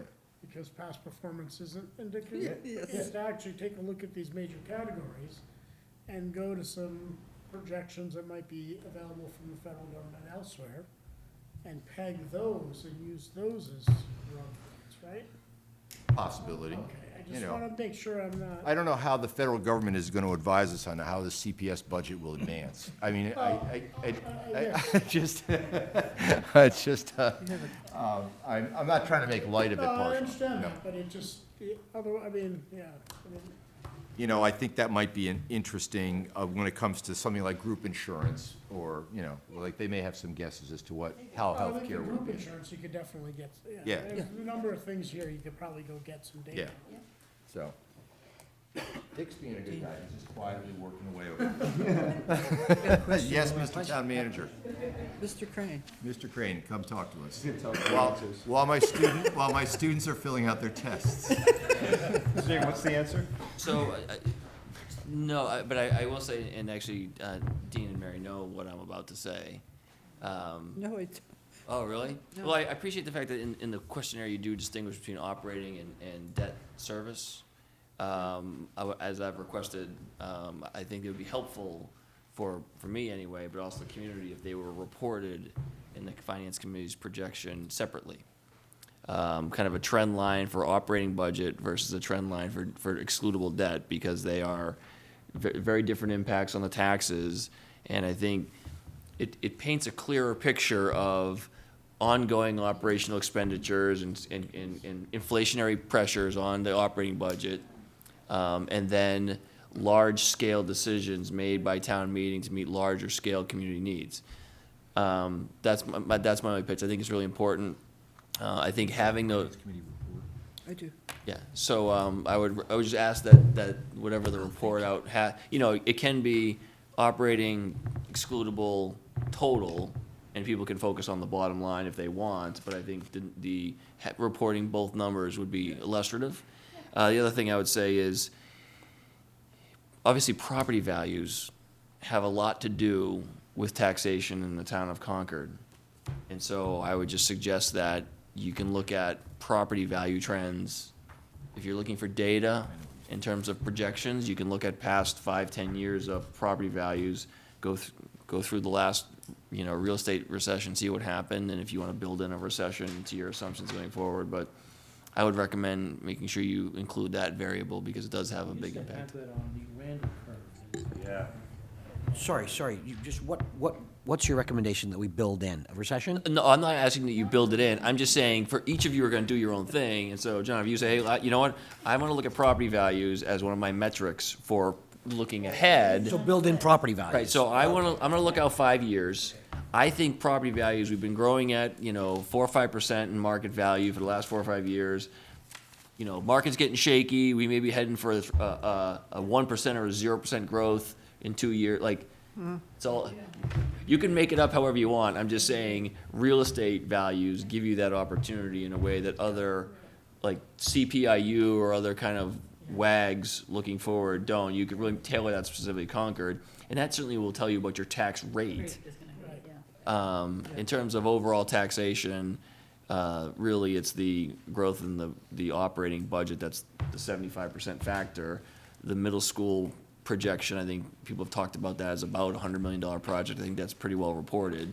So then Dean can build that in terms of debt projections based on that. So I just, like I said, I feel strongly that since the day I got here and first saw the curve projections, I felt that they would be enhanced by having it be 2 separate lines.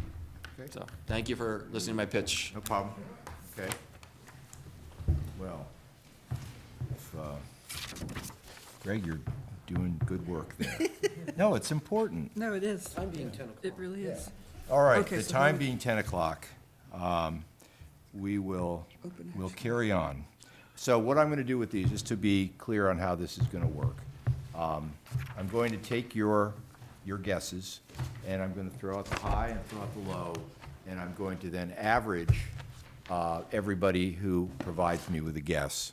I'm going to average that, so your estimate will be what we'll call the FinCom estimated line. So if we build a chart, your estimate item will be the FinCom estimated line, and the other 2 range items will determine where that FinCom estimated line sits between the high and the low of those bands.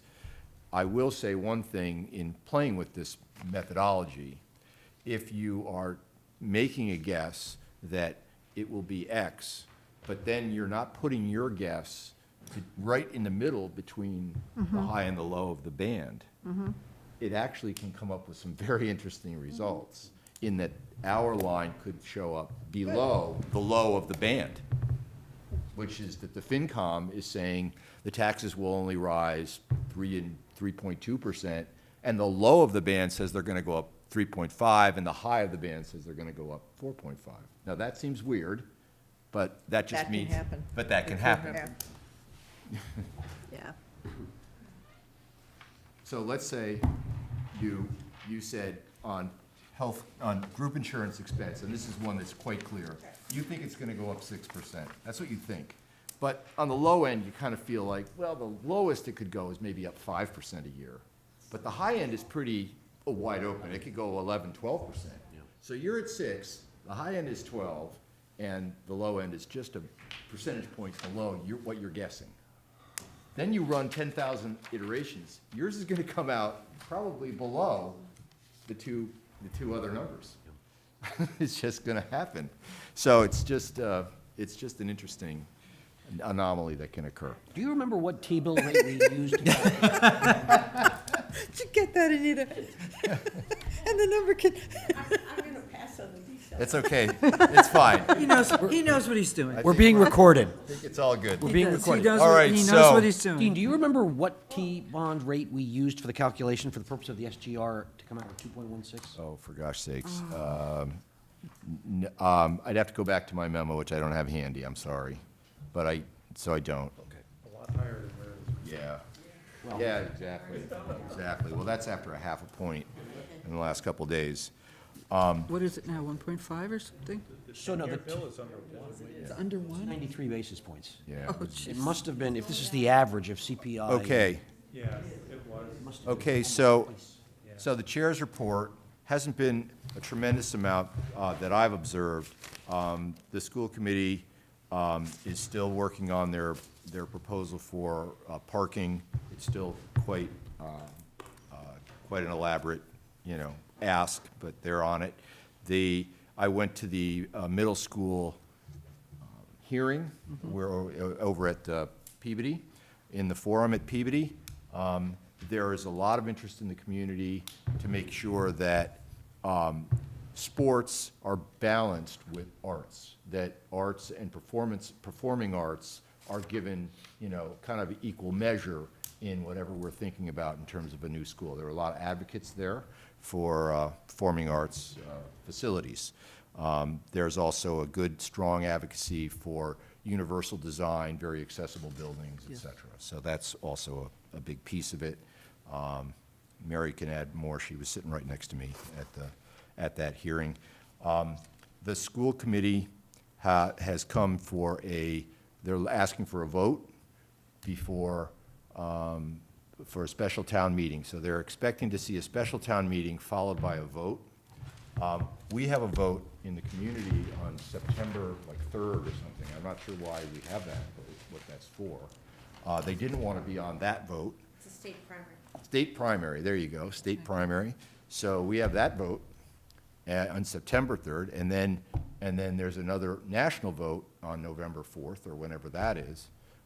They didn't really want to be on either of those. The one in September, they felt as though to prep up for it and get ready to get to that actual ballot, you'd need to have a special town meeting sometime in August, and that would be, a lot of people would be away, or wouldn't be able to, commit to. Sorry, special town meeting or special town election? No, you Just a have to vote. have a special town meeting followed by, because this is debt The exclusion. election. Okay, right. Followed by a ballot vote. And, okay, and So the ballot vote is would be, scheduled there is a scheduled ballot vote for September 3rd, which would mean they would have to have a special town meeting sometime in August. so, but they're not going to have any They don't want final that. data until the end of August anyway. They aren't going to be ready, and they said that. And so what's the leading date for a special town vote?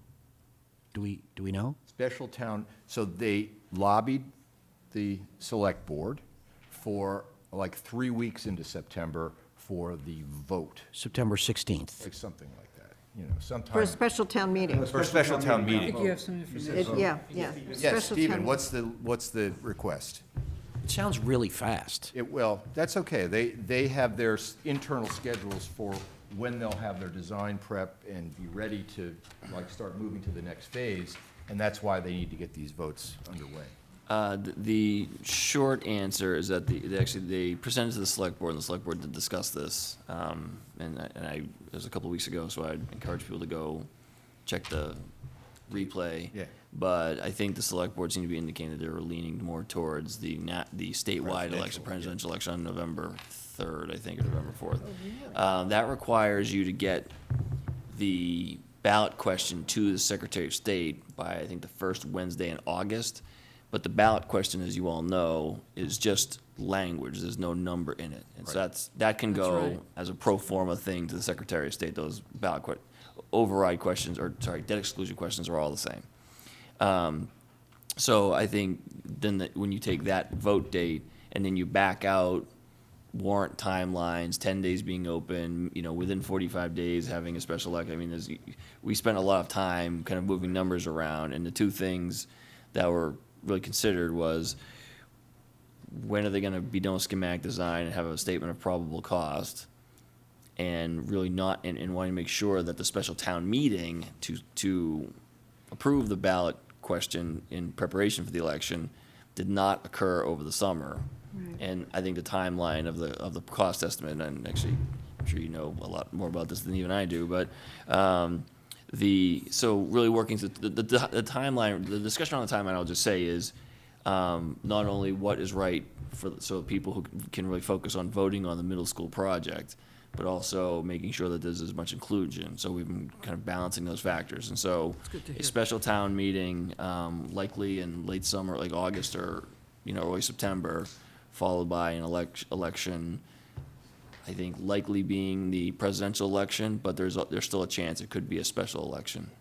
So, That's good news. yeah, so if the final ballot vote drifts till November, my understanding is that they have a schedule gap, which may require some funding to paper that over. Yeah. Now. I can speak to that. Okay, so is there any opportunity left, or have we lost our time to open a special town meeting in the middle of this one to just get them a small increment so that they can get that extra month or month and a half to get to November and keep their project momentum? So they have enough money in the budget to get them to the special town meeting to do the ballot question. Yep. At that meeting, they could request an appropriation of free cash. That's right. And the same 2/3 of the people who are going to want to see this on the ballot will likely give them more money. And I think the big thing, and I am a member of the middle school building committee, but I don't speak on its behalf. I'm not in a leadership role there. I think but I do know that the committee, like I said, wants to be able to maximize participation while also making sure that people have the chance to consider the merits of the project to some extent without all of the noise around a presidential election. But then that has to be balanced with, basically voter turnout, like when are you going to get the most votes cast in an election? So these are the factors that have really And been time to considered. understand the complexity of the issue, too. I mean, it gives everyone in town a number more weeks to understand the issue. Sure. So I think there's really bona fide reasons for either approach, and like I said, it hasn't been set yet, but these are the kind of points that are being considered.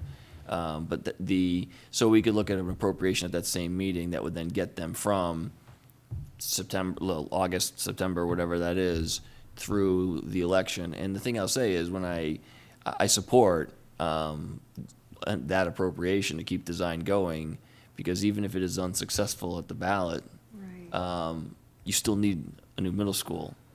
And, the design work won't be wasted because, you may need to refine it and you may need to look at costs or do a better job of communicating the message to the public. But the need is still going to be there. And so that design, that extra appropriation that's spent somewhat at risk really isn't, because you're still advancing a need. Okay. All right. Thank you. That's very crisp. I just wanted. I have a gift, Dean, what can I say? Okay, that's the end of my report. Thank you, Stephen, for giving it for me. That was fantastic. Mary? No, I'm fine. I was at the same meeting you were at. You All both right. covered it. Okay. Nothing new.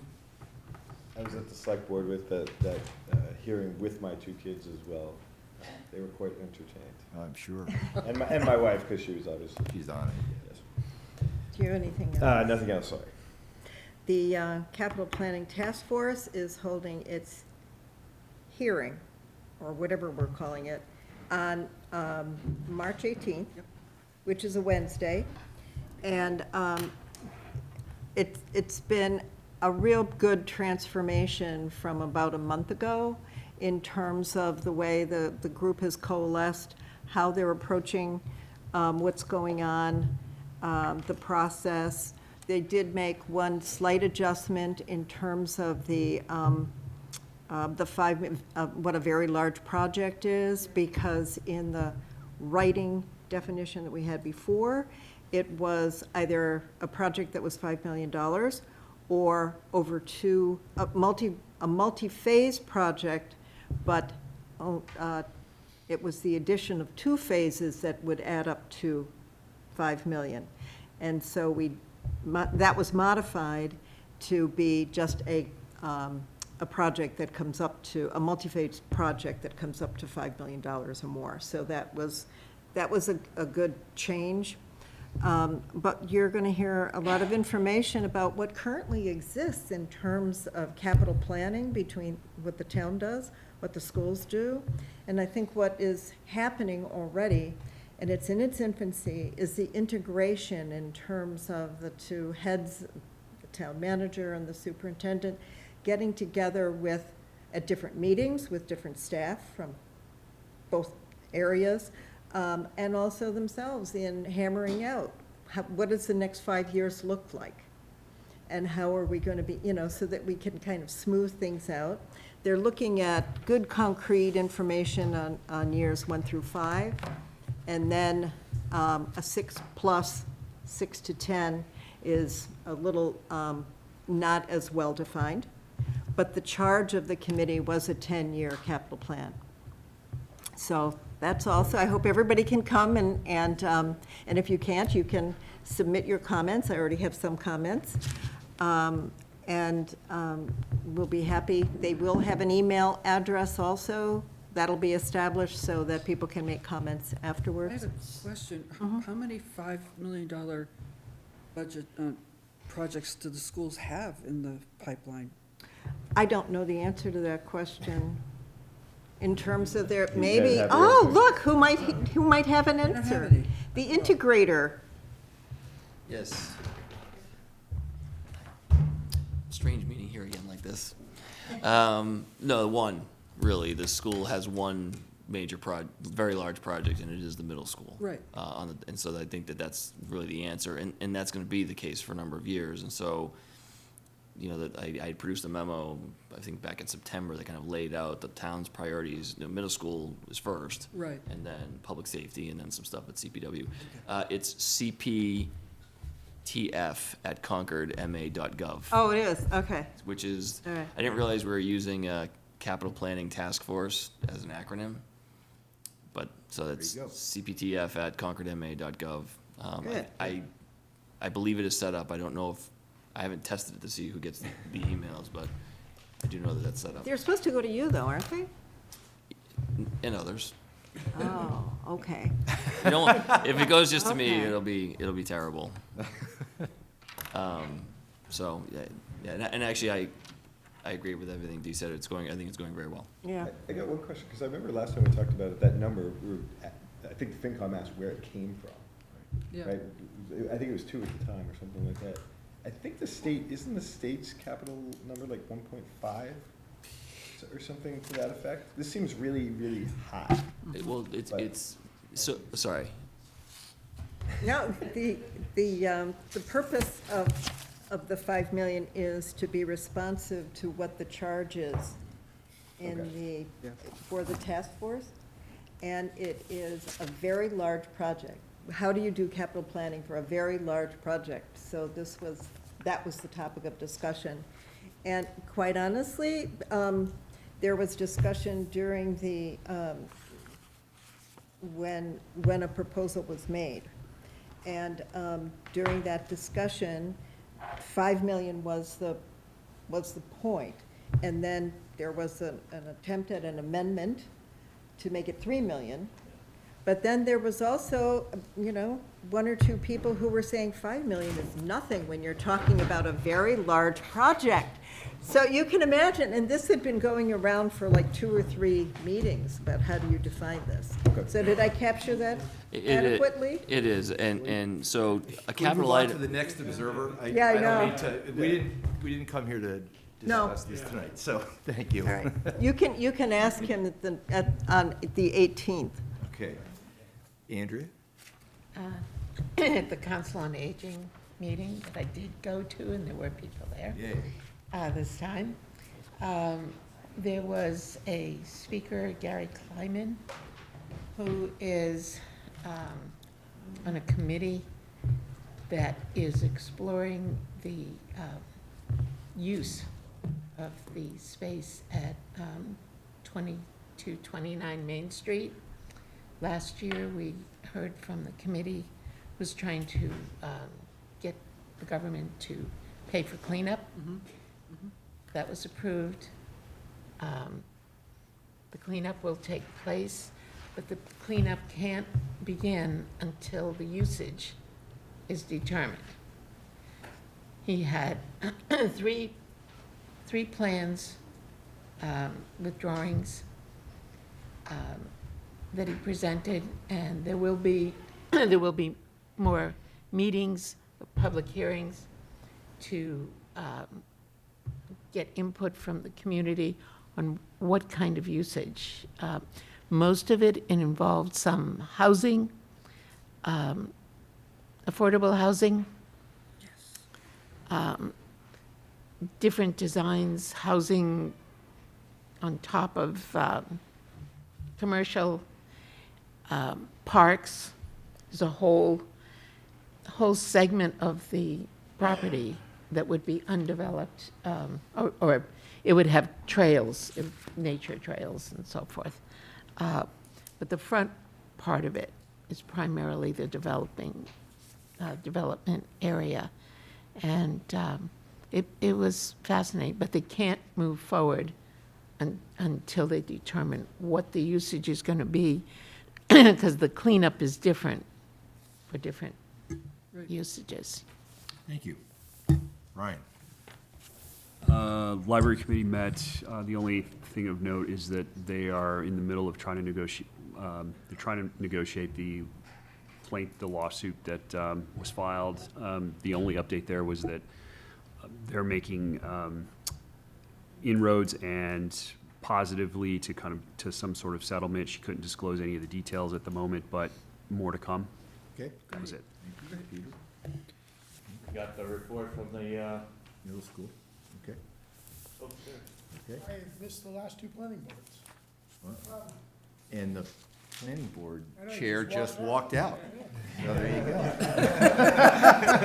go. Good timing. Okay. Okay. All right. I do have to point out, and I do appreciate it, Carrie, that you put correspondence right on the agenda, so I would mention it. We do have a few notes here. Dory Kehoe wrote to us regarding the tax financing. And we also received a very nice note in response to the letter that Parashar Ghost wrote for me, so that we would get some feedback regarding the planning and the financial impacts of 1440 That was great, Main Street. They did a nice job, and so thanks for that. really. That was good. Finance Director, do you have any more to add to our meeting tonight? I do not. Oh. Can I ask you one question? Sure.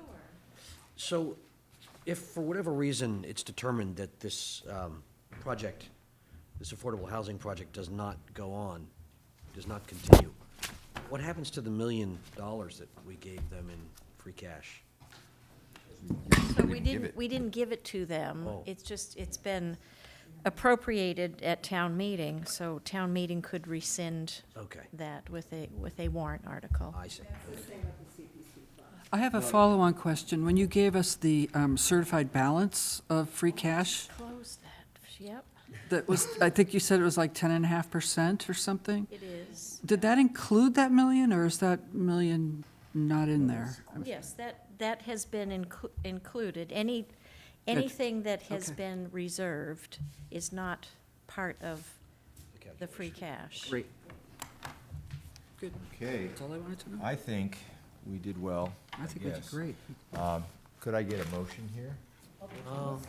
Greg did Oh, his homework. public- Greg public did his homework. comments. Thank you, Greg. So did Carl. Thank you, Carl. Fantastic. I don't have any motion, but I guess you guys are all. Okay, all in favor, stand up. Stand up. Good meeting. Okay, thank you.